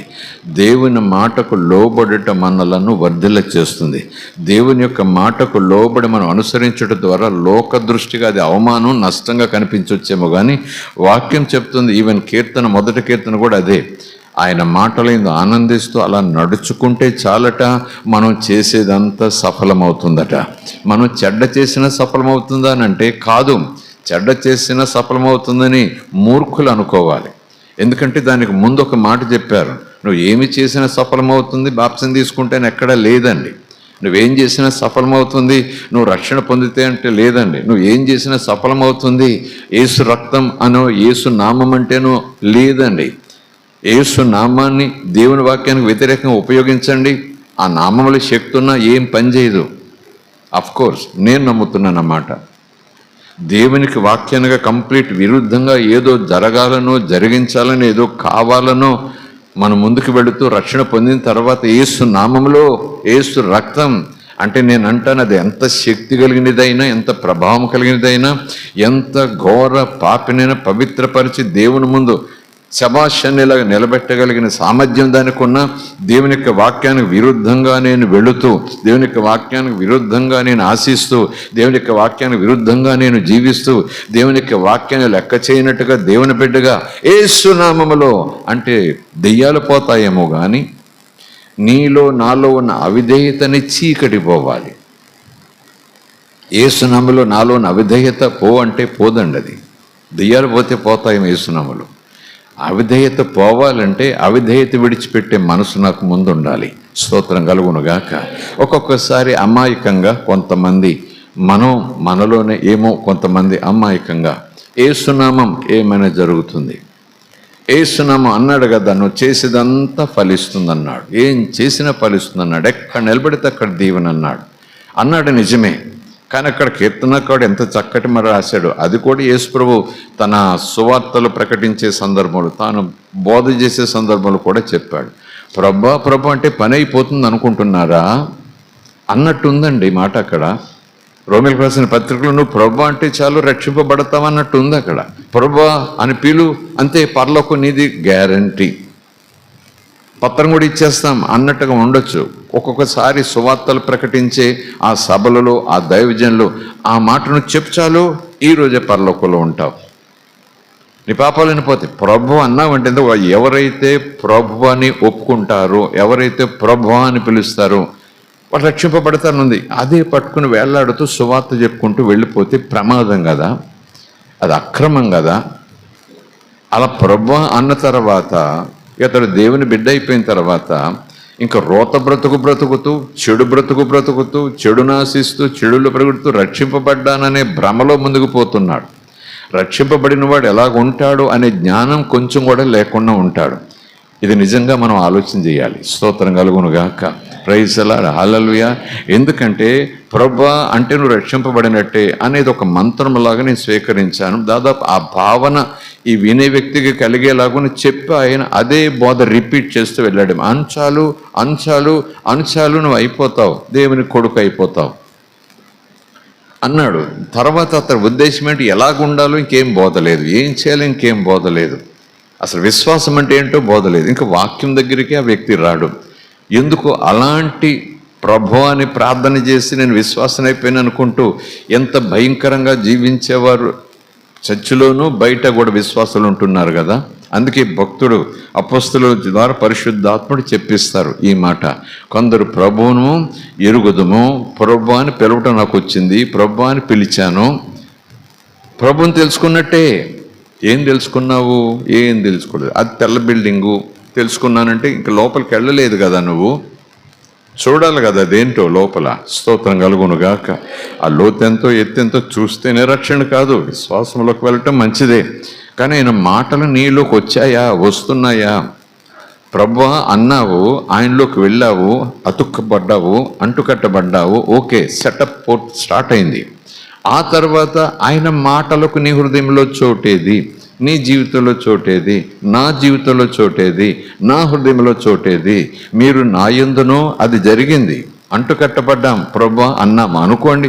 నేను ప్రభా అన్నాను, రక్షించబడ్డాను. దేవుడు మాట తప్పుడు రోమిలకు రాసిన పత్రికలో ఉంది. నువ్వు ప్రభా అని పిలిచాలు, రక్షణ పొందుతావు. చప్పట్లు కొట్టింది దేవుని కొడుకు, వెళ్ళు అబ్బాయి అని అంటే చేతుల ఆ వ్యక్తులను ఏమండి కాళ్ళు చేతులు లేకుండా పుట్టిన పిల్లలుగా పడేస్తున్నాం రోడ్ల పక్కన. అవిటి వారిగా తయారు చేస్తున్నాం విశ్వాసంలో. కళ్ళు లేని వారిగా, జ్ఞానం లేని వారిగా. ప్రభు అన్నావు కదా, నువ్వు దేవుని బిడ్డ వెళ్ళిపో అంటూ ఇంతమంది రక్షించబడ్డారు, అంతమంది రక్షించబడ్డారు, ఇంతమంది ప్రభు నమ్ముకున్నారు, ఇంతమంది చేతులు ఎత్తారు. ప్రభు చెప్తున్నారు, చేతులెత్తటం విశ్వాసంలోకి రావటం అయితే అయ్యుండొచ్చేమో, కానీ ఆ చేతులెత్తే విధానం ఇక్కడ మొదలై చివరి దాకా ఉండాలి. స్తోత్రం కలుగునుగాక. Praise the lord, hallelujah. దేవునామానికి స్తోత్రం. ఇక్కడ అనుకూలముగాను యథార్థముగాను నమ్మకముగాను పనిచేస్తూ వచ్చాడు. దేవునిని ఆశ్రయించుటకై దేవుని మందిర సేవ విషయమందేమి, ధర్మశాస్త్ర విషయమందేమి, ధర్మం అంతటి విషయమందేమి, తాను ప్రారంభించిన ప్రతి పని అతడు హృదయపూర్వకంగా జరిగించి వర్ధిల్లాడు. ఈ హృదయపూర్వకంగా అనే మాటను మనం డిలీట్ చేసేస్తే, బలులు అర్పించాడు, కాళ్ళు కడుక్కున్నాడు, చేతులు కడుక్కున్నాడు, దీపం వెలిగించాడు, రొట్టెల బల్ల మీద రొట్టెలు పేర్చాడు అన్నట్టుగా, కుడిగుమ్మంలోకి వచ్చాడు, వెళ్ళేటప్పుడు ఎడమగుమ్మంలో వచ్చి ధర్మశాస్త్రం చెప్పింది అంటున్నట్టుగా. కానీ ఇక్కడ చేయటం కూడా ఎలా చేయాలట? ఆ దేవునికి పెట్టే దండం కూడా, నమస్కారం కూడా ఎక్కడి నుంచి రావాలి? హృదయపూర్వకంగా. Praise the lord, hallelujah. దేవునామానికి స్తోత్రం. చాలా సందర్భాలు ఈ మాటలు మీకు ఉదాహరణగా లోక సంబంధంగా చెప్తుంటాను. ఒక్క నిమిషంలో అయినా సరే, అమ్మ ఒకవేళ పిల్లల చేత పని చేయించేటప్పుడు ఆ పిల్లవాడికో పిల్లకో ఎక్కడో మనసు ఉంది, ఇష్టం లేదు, ఎక్కడికో వెళ్ళాలి, ఇంకేదో ప్రయారిటీ అయినప్పుడు, లేదు నాకు కాలేదంటే చేసేళ్ళు అని అమ్మ చెప్పినప్పుడు ఆ పిల్ల చేస్తుంది కదా, చప్పుళ్ళు కదా, చప్పుళ్ళు, సనుగుళ్ళు, కొనుగుళ్ళు. అప్పుడు తల్లేమని చెప్పండి, విరగొట్టకు ప్లేట్లు అయ్యింది, పో పో పో పో వెళ్ళిపో, తెలిసిపోతా ఉంది అంటుంది కదా. ఇంచుమించు అదే ఈరోజు ప్రభు అంటారు, మందిరానికి వచ్చినప్పుడు మనసు దేవుని మీద పెట్టండి, హృదయాన్ని దేవుని మీద పెట్టండి. స్తోత్రం కలుగునుగాక.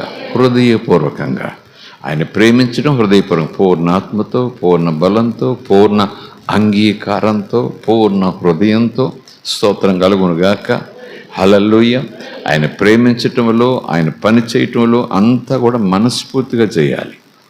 కోపం, సనుగుడు, గొణుగుడు, నిష్ఠురాలు అస్సలు వద్దు. అలాంటి పని దేవుడు తీసుకోలేడు. No, he cannot receive it. I may say that నేను దేవుని పని చేశాను అనుకోవచ్చు, అది బోధ పనో ఇంకో పనో. మళ్ళా వాక్యం చెప్పాలా, మళ్ళా ప్రార్థన చేయడానికి వెళ్ళాలా అని సనుక్కుంటూ సేవ చేస్తూ, ఆకలి, వస్త్రం లేదు, ఇలాగెందుకు దేవుడు నా చేత చేయిస్తున్నాడు అనే భావన నాలోనికి వస్తూ నేను సువార్త ప్రకటిస్తే, వాక్యం అక్కడ విత్తబడినప్పుడు విత్తనం ఎలాగనో మొలుస్తుంది అక్కడ, విత్తనం యొక్క లక్షణాన్ని బట్టి. కానీ నా సేవ విషయంలో దేవుడు దుఃఖపడతాడు. ఈడు ముఖంతో సేవ చేయకురా బాబు, నువ్వు ఏమి చేసినా సంతోషంతో చేయి. స్తోత్రం కలుగునుగాక. ఆకలున్నా సంతోషంగా చేయి, దాహమున్నా సంతోషంగా చేయి, వస్త్రాలు ఏమొచ్చినా సంతోషంగా చేయి, వాహనం లేకపోయినా సంతోషంగా చేయి. ఏడుపొద్దు. దేవుని సేవ ఏడుస్తూ చెయ్యొద్దు. మళ్ళీ చెప్తున్నాను, అది సేవ విషయంలో ఏడుపు కాకూడదు. అవసరం నేను కాసేపు దుఃఖపెట్టొచ్చేమో కానీ ఎందుకు నన్ను ఈశ్వరం అంటే ఎలా చేసినా చేసి సేవ చేయించుకుంటావంటూ ఆ మనసు, ఆ స్థితి దేవుడు చూచి చూడనట్టు ఊరుకున్నా, లేదా దేవుడు అయ్యో బిడ్డ నా బిడ్డ అని అనుకున్నా, అతనికి సహాయం చేయాలని దూతలను పంపించే ఆ ఏర్పాటు ఆయన చేసిన ఆ తత్వం, ఆ మనస్తత్వం యేసుకు లేదు. యేసుకు లేదు. నువ్వు ఎక్కడుంటావయ్యా? మా గురువుగారు నీ గురించి చెప్పారు, లోక పాపాలు మోసుకొని పోయి దేవుని గొర్రెపిల్ల, నన్ను కాదు, అదిగో ఆయనే, ఆయన గురించే చెప్తున్నాను ఈ రోజు వరకు. ఇక నా వెనకాల రావద్దు, మీరు ఎవరి వెనకాల వెళ్ళాలి? ఆయన వెనకాల వెళ్ళండి. ఆయన నిజం, నేను ఊరికే బోర. స్తోత్రం కలుగును గాక. ప్రైజ్ లార్డ్, హల్లెలూయా. అప్పుడు వాళ్ళు వెళుతూ అందులో ఇద్దరు అడుగుతున్నారు, ఎక్కడుంటావయ్యా నువ్వు? నీ నివాస స్థలం ఏదయ్యా బోధకుడా? స్తోత్రం కలుగును గాక. ఇంత ఫాలోయింగ్ నీకుందే, ఎక్కడుంటున్నావయ్యా నువ్వు? ఇంతమంది నిన్ను చూడాలని, నిన్ను ముట్టాలని నీ పేరుతో కేకలు కేకలు. అలా నువ్వు వస్తుంటేనే ఏదో ఊరేగింపు వస్తున్నట్టుగానే ఉంటుంది ఒక్కొక్కసారి చూస్తే. నువ్వు ఎక్కడుంటావయ్యా? ఎక్కడుంటావు చెప్పయ్యా? నక్కలకు బొరీలు ఉన్నాయి, వాటి కెపాసిటీ. పక్షులకు గూళ్ళు ఉన్నాయి, అంటే పైన, నక్క బొరియా కింద నేల లోపల. కానీ మనుష్య కుమారునికి తలదాచుకోవటానికి చోటు లేదు, అక్కర్లేదు. స్తోత్రం కలుగునుగాక. హల్లెలూయా. ఆ మాటలకు ఒకసారి సేవ చేసినా, సేవలోకి వస్తున్నా, సేవలో ఉంటూ ఇంకా ఇలాగైనా అంటూ నీలుగుతూ, సణుగుతూ, గుణుగుతూ, వాక్యం చెప్పడానికి వచ్చేటప్పుడు అదే గుణుగుతూ నేను వచ్చి, ప్రార్థన చేసేటప్పుడు అదే సణుగుడుతూ, ఏం సేవ ప్రభా, ఏం లేదు, తింటానికి లేదు, ఉండటానికి లేదు, అందరూ టాప్లోకి వెళ్ళిపోతున్నారు, నా గురించి ఎవరు మాట్లాడుకోవట్లేదు. ఈరోజు ఈ మాట సందర్భాన్ని బట్టి చెప్తున్నాను, అది దేవుడు అర్థం చేసుకుంటాడేమో, కానీ నేనంటాను ఆ మనసు నాకు ఉండకూడదు. యేసయ్యకు ఆ మనసు లేదు. స్తోత్రం కలుగును గాక. హల్లెలూయా. ప్రైజ్ లార్డ్, హల్లెలూయా. నేను కంఫర్ట్స్ కోసం రాలేదు. నా కంఫర్ట్ అంతా నా తండ్రి, నా ఆదరణ అంతా తండ్రి. ఆయన సన్నిధి, ఆయన సహవాసమే నాకు మహా ఆశ్రయం. స్తోత్రం కలుగును గాక.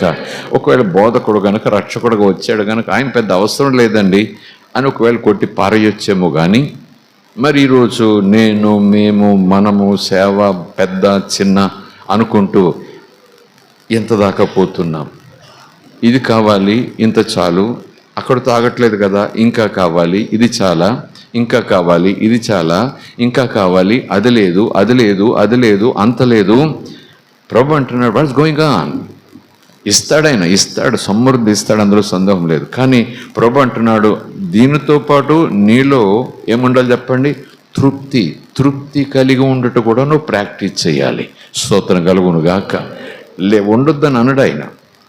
దేవుడు తన పిల్లలు వస్త్రహీనులుగా ఉంచాడు, గూడు లేని వారుగా ఉంచాడు, ఆహారం లేని వారికి అస్సలే ఉంచాడు, వ్యాధిగ్రస్తులుగా అస్సలే ఉంచాడు. స్తోత్రం కలుగును గాక.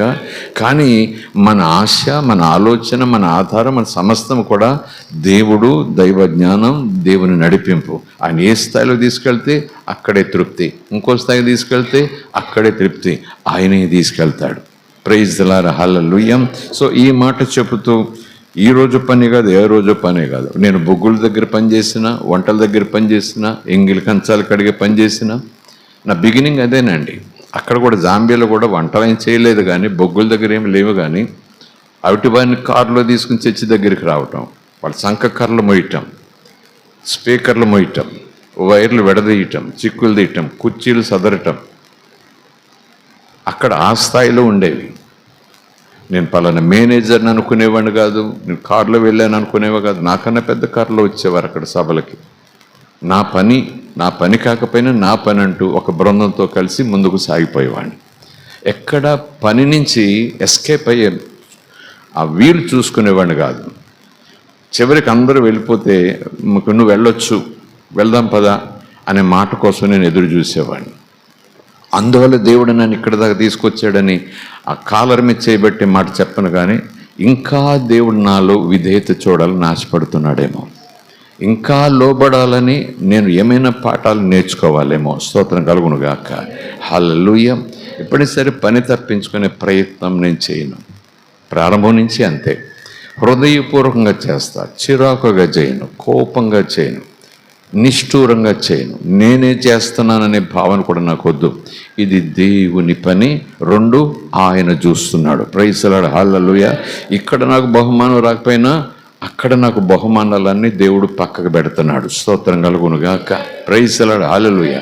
అది ప్రారంభం నుంచి ఒళ్ళూరులో చెప్పినా, రామచంద్రపురంలో చెప్పినా, అక్కడక్కడ చిన్న యూత్ మినిస్ట్రీ చెప్పినా, 1-2 తరగతుల్లో ఈ మాటలు ప్రాక్టికల్గా నేను చాలా సందర్భాల్లో చెప్పాను. అవి విని చాలామంది ఈరోజు బలమైన ఘనమైన సేవ చేస్తున్నారు. అఫ్కోర్స్ దేవుని అభిషేకంతో, దేవుని పిలుపుకు లోబడి, దేవుని పట్ల భయభక్తులు కలిగి వాళ్ళ సమర్పణ పట్టి చేసుకుంటూ వెళ్ళిపోతున్నారు, వేరే సంగతి. కానీ ఆయా సందర్భాల్లో నేను వాళ్ళను కలిసినా, వాళ్ళు నన్ను కలిసినా, మిమ్మల్ని చూసి మేము నేర్చుకున్నామండి అని చెప్తున్నారు. చాలా సందర్భాల్లో ఏ సభలు పెట్టినా వాళ్ళు ఇలాగ ఉన్నామంటే ఎవరో ట్రైనింగ్ కాదు, పరిశుద్ధాత్మ ట్రైనింగ్ ఇచ్చినా ఒక ఆయన్ని చూసి నేర్చుకున్నాం, ఆయనలో ఉన్న విధానాలు చూసి నేర్చుకున్నాం. ఎవరైనంటే ఈ పేరు చెప్పేవారు. నేనంతటి వాడిని కాకపోయినా అంతటి వాళ్ళు అవుతున్నవారు నాలో ఉన్న ఆ యేసు ఆ చిన్న స్థితిని వాళ్ళు చూస్తున్నారు. చాలా నేర్చుకున్నామండి మీ గురించి, మిమ్మల్ని చూసి చాలా నేర్చుకున్నామని అతిశయంతోనూ గర్వంతో చెప్పట్లేదు. కానీ మీరు నేను అలాగుని ఇంకా ఎదగాలి. స్తోత్రం కలుగును గాక. హల్లెలూయా. అది దేవుని పని. అది మనిషి పని అయినప్పుడు మీ ఇష్టం, మనిషి పని అయినప్పుడు మీ ఇష్టం. అది కూడా మంచి మనసుతోనే చేయాలి, ప్రేమతోనే చేయాలి. కానీ దేవుని పని ఉన్నప్పుడు వెంటనే మన దృష్టి ఏ సిగ్నల్లోకి వెళ్ళిపోవాలంటే దేవుడు చూస్తున్నాడు, దేవుడు చూస్తున్నాడు, దేవుడు చూస్తున్నాడు. ఇది ఆయన పని, ఇది ఆయన పని. ఆ తాత్పర్యం నాలో లేకపోతే ఎన్నో జరిగిపోతాయి. అక్కడ సభ జరిగిపోతుంది కానీ చాలా జరిగిపోతాయి అక్కడ. అది మంచిది కాదు. అది నన్ను డెవలప్ అవనివ్వదు, వర్ధిల్లనివ్వదు, ఆత్మీయంగా వర్ధిల్లనివ్వదు. ఇక ఎందులో కూడా వర్ధిల్లకుండా నా యొక్క ఈ తత్వం అడ్డుపడుతుంది. దీన్ని నేను తొలగించుకోవాలి. స్తోత్రం కలుగునుగాక. అతడు హృదయపూర్వకంగా జరిగించి వర్ధిల్లాడు. స్తోత్రం కలుగునుగాక. ఈయనే కాదు, ఈయన ముత్తాత అందామా, నాన్న ఆహాజు, ఆహాజు నాన్నెవరు, తాత అవుతాడు. ఆ తాత నాన్నెవరు, వెనక్కి వెళ్దాం. 26వ అధ్యాయం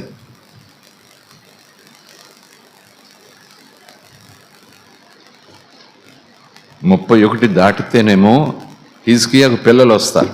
31 తర్వాత అధ్యాయాల్లో వెనక్కి వెళితేనేమో తండ్రి తండ్రి తండ్రి తండ్రి తండ్రి వాళ్ళు వస్తారు. 26వ అధ్యాయం చూడండి. అంతటా ఒకసారి దేవుని స్తోత్రం చెబుదామా. అంతటా యూదా జనులందరూ 16 ఏండ్ల వాడైన ఉజ్జియా, అక్కడ హిజ్కియా, ఇక్కడ ఉజ్జియా, పేర్లు చాలా జాగ్రత్తగా జ్ఞాపకం పెట్టుకోవాలి. ఉజ్జియాను తీసుకొచ్చి అతని తండ్రి అయిన అమజ్య, హిజ్కియా యొక్క తండ్రి పేరేంటి, ఇప్పుడే చదివాం కదా, ఆహాజు. జాయ్ అనే మాటలు ఎక్కువ వస్తున్నాయి. అమజ్యాకు బదులుగా రాజుగా నియమించారు. ఎందుకు, తండ్రి చనిపోయాడు. అప్పటికి హిజ్కియా అయితే 25 సంవత్సరాలు, ఇతనికి ఎన్ని, 16 సంవత్సరాలు. 16 ఏండ్లు, 16 సంవత్సరాలు రాజుగా సింహాసనం మీద కూర్చోబెట్టారు, నియమించారు. అతడు ఎలత్తును కట్టించి రాజుకు తన తండ్రి అమజ్య అతని పితరులతో కూడా నిద్రించిన తరువాత అది యూదా వారికి తిరిగి వచ్చినట్లు చేశాను. 3 ఉజ్జియా ఏళ్ళను ఆరంభించినప్పుడు 16 ఏండ్ల వాడై యెరూషలేములో 52 సంవత్సరములు ఏలాడు. అతని తల్లి యెరూషలేము కాపరస్తురాలు. హిజ్కియా తల్లి పేరు గురించి ఉంది, తండ్రి పేరు గురించి ఉంది. ఇక్కడ ఉజ్జియా తల్లి పేరు గురించి ఉంది, తండ్రి పేరు గురించి ఉంది. ఇది క్రెడిట్. అటు నెగిటివ్గా కూడా రాయించారు. తల్లి చెడ్డదైనప్పుడు ఆ పేరు రాయించారు, తల్లి మంచిదైనప్పుడు ఈ పేరు రాయించారు. స్తోత్రం కలుగును గాక. తల్లి పేరు ఎందుకు రాయిస్తున్నాడో, తండ్రి పేరు ఎందుకు రాయిస్తున్నాడో ఏమో, ప్రస్తుతానికి ఆలోచన పక్కకు పెడదాం. అతని తల్లి యెరూషలేము కాపురస్తురాలు, ఆమె పేరు యెకొల్యా. అతడు తన తండ్రి అయిన అమజ్య ప్రవర్తన ప్రకారము, నడవడిక ప్రకారము, చర్య అంటే జీవిత విధానం ప్రకారము యెహోవా దృష్టికి యథార్థముగా ప్రవర్తించెను. మళ్ళీ చూడండి, యెహోవా దృష్టికి, ఈ మాటలన్నీ చూస్తూ ఉంటే యెహోవా దృష్టికి, నా దృష్టికి నేను మంచివాడుగా ఉండటం కాదండి, నేను దేవుని దృష్టికి మంచివాడుగా ఉండాలి. ఈయన నా ప్రియ కుమారుడు అనే సిగ్నల్ రావాలి. ఇతనిని నేను ఎరుగుదును, మీరెవరు నాకు తెలియదు, ఎవరు మీరు అనే గుంపులో మనం ఉండకూడదు. ప్రైజ్ ది లార్డ్, హల్లెలూయా. యెహోవా దృష్టికి యథార్థముగా ప్రవర్తించాడు. 5వ వచనం అండర్లైన్ చేసుకోవచ్చు. దేవుని ప్రత్యక్షత అంటే వాక్యం. దేవుని ప్రత్యక్షత విషయమందు తెలివి కలిగిన జకర్యా దినములలో అతడు దేవుని, జకర్యా అంటే ప్రవక్త, యాజకుడు కావచ్చు. దేవుని ప్రత్యక్షతలు ఎప్పటికప్పుడు జకర్యాకు అందుతా ఉంటే జకర్యా వచ్చి ఈ ఉజ్జియాకు చెప్తుంటే తండ్రికి కూడా అలాగే చెప్పేవాడు. తండ్రి ఆ ప్రకారంగా జీవితం సరి చేసుకుంటూ పరిపాలన చేసేవాడు. అలాగే ఉజ్జియాకు కూడా జకర్యా వాక్యాలు, ప్రత్యక్షతలు దేవుని అందుబాటులో ఉన్నాయి. కనుకనే దేవుని ప్రత్యక్షత విషయమందును తెలివి కలిగిన జకర్యా దినములలో, అంటే ఆలోచన, వివేచన, జ్ఞానము, దైవభక్తి కలిగిన జకర్యా దినములలో అతడు దేవునిని ఆశ్రయించాడు. దేవునిని ఆశ్రయించాడంటే అర్థం చెప్పగలరా? దేవునిని ఆశ్రయించాడు అర్థం చెప్పండి. ఆది యందు వాక్యం ఉండెను, వాక్యం దేవుని యొద్ద ఉండెను, వాక్యమే అంటే ధర్మశాస్త్రాన్ని ఆశ్రయించాడు. అంటే పుస్తకాన్ని ఆనుకున్నాడు కాదు, పుస్తకంలో ఉన్న ధర్మం మీద ఆనుకున్నాడు. ఆనుకోవటం అంటే భుజం ఆనుకున్నాడా, మోచే ఆనుకున్నాడా, తల మీద పెట్టుకున్నాడా, స్తంభం పెట్టి దాని మీద పెట్టాడా? లేదు, అనుసరించాడు, ఆచరించాడు, ప్రజల చేత ఆచరింపజేశాడు. స్తోత్రం కలుగునుగాక. కనుక నేను దేవుని నమ్ముకున్నాను, దేవుని ఆశ్రయదుర్గంగా చేసుకున్నాను, దేవుడే నాకు కోట, దేవుడే నాకు అండ, దేవుడే నాకు బండ అన్నట్టుగా ఆ పాట మాట ఇక్కడ కూడా తెచ్చుకోవచ్చు. ఉద్యోగ విషయంలో మన పాఠం నేర్చుకోవాలి కదా. నేను కూడా యేసు నమ్ముకున్నానండి, యేసే నాకు ఆశ్రయం అండి, యేసే నాకు మార్గం అండి, యేసే నాకు దుర్గం అండి అంటే ఇక్కడ లేఖనం ఏం చెబుతుందో ఆ తాత్పర్యం నేను నా యొక్క విశ్వాస జీవితంలో చూసుకోవాలి. దేవుని నమ్ముకున్నాను అంటున్నాను, దేవుని ఆశ్రయించానంటున్నాను, యేసుని మార్గం ఎన్నుకున్నాను అంటున్నాను, కానీ నువ్వు ఆయన మార్గంలో ఉన్నావా?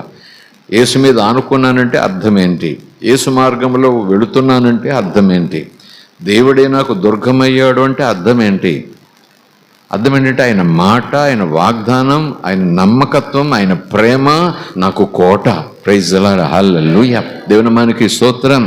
కనుక ఆశ్రయించడంటే ఏదో గోడ కానుకున్నట్టుగా కాదు, మరేదో అనుకోవటం కాదు, లేదా బైబిల్ తల కింద పెట్టుకోవటం కాదు, బైబిల్ చేత్తో పెట్టుకోవటం కాదు. లేఖనం ప్రకారం చూస్తే ఇందాక చెప్పుకున్నాం, హిజ్కియా ప్రకారం ఏం చేస్తే చెప్పండి, ధర్మశాస్త్రము ధర్మమంతటి ప్రకారం. స్తోత్రం కలుగునుగాక. దేవునిని ఆశ్రయించాడు. ఆ తర్వాత అతడు దేవునిని, యెహోవాను ఆశ్రయించినంత కాలము దేవుడు అతనిని వర్ధిల్ల చేశాడు. వాక్యమును అనుసరించుట ద్వారా మనము నష్టపోము, లాభమే. ప్రైజ్ ది లార్డ్, హల్లెలూయా. ఒకవేళ నష్టము కలిగినట్టుగా దేవుడు అనుమతితో కలిగిన, ఒకవేళ ప్రభువుని నమ్ముకుని ఏం పైకి వచ్చావో అని అపవాది కొన్ని నష్టాలు మన చుట్టూ పోగేసి, దేవుని నమ్ముకున్నావు ఏం బాగుపడ్డావు అంటూ వాడే వేస్తాడు, కొన్ని పోగేస్తాడు. ఇందులో పడిపోయావు, ఇందులో పోయింది, ఇందులో పోయింది, ఇందులో పోయింది, వాడే కొన్ని చేసి ఆ పోగొట్టేలా చేసి, పోయేలాగా చేసి, దేవుని వల్లే పోయింది, నువ్వు దేవుళ్ళు ఉన్నావు కాబట్టి పోయిందని తాను దొంగిలించినవి, తాను కొల్లగొట్టినవి, వాటన్నిటిని నీ ముందు పెట్టి ఏమి నమ్ముకున్నావు, ఏం చేసావంటూ అపవాది పోగేసేవి కొన్ని ఉంటాయి, లేదా మన తొందరపాటుతో పోగేసుకునేవి కొన్ని ఉంటాయి. ఒకవేళ విశ్వాసంలో బలపరచడానికి పరీక్షించిన దేవుడు అప్పుడప్పుడు కొన్ని నష్టాలు, కష్టాలు అనుమతించే అవకాశం ఉంది. స్తోత్రం కలుగును గాక. అది ఏ రీతిగా వచ్చినా, ఏ కోణంలో వచ్చినా, ఏ ఉద్దేశంతో వచ్చినా దాని వెనకాల పాత్ర సూత్రధారులు ఏ రీతిగా ఉండి మనం ధ్యానం చేసుకుంటూ, అధ్యయనం చేస్తూ ప్రభులోకి వచ్చినా ఒకటి మాత్రం, పరిస్థితి ఏదైనా, కాలం ఏదైనా, పగలైనా చీకటైనా వాక్యమే నాకు ముఖ్యం, యేసు మాటే నాకు ముఖ్యం. స్తోత్రం కలుగును గాక. యేసు కూడా అంతే అన్నాడు కదా, తండ్రి నీ మాటే, ఈ పాత్రలో తాగలేను అయినా నీ మాటే, నీ మాటే, నీ మాటే, నాకు ఆకలి తండ్రి మాట, నాకు దప్పిక తండ్రి మాటే. ప్రైజ్ ది లార్డ్, హల్లెలూయా.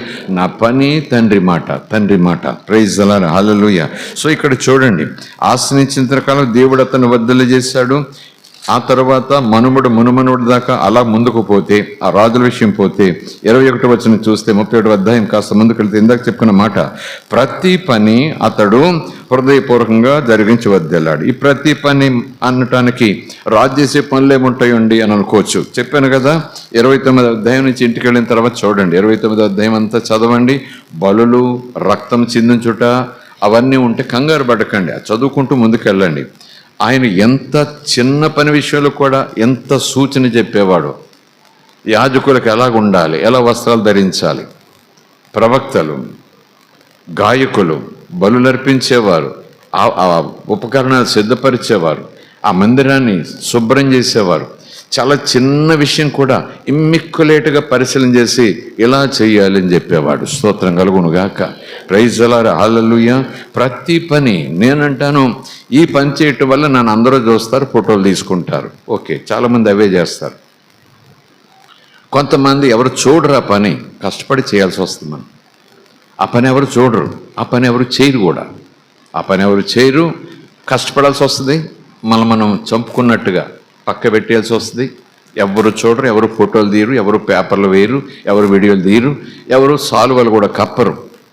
కొన్ని పనులు ఉంటాయి. ఆ ప్రతి పని అన్నప్పుడు వాక్యానుసారంగా, లేఖనానుసారంగా, విశ్వాసంతో తమను తాము ఉపేక్షించుకుంటూ సిలువను భుజం మీద వేసుకుంటూ అనే ఆ వచనాలను ఈ మాట దగ్గర తీసుకొచ్చి ప్రతి పని కూడా ఆయన కోసం చేస్తున్నా, ఆయన చూస్తాడని చేస్తున్నా.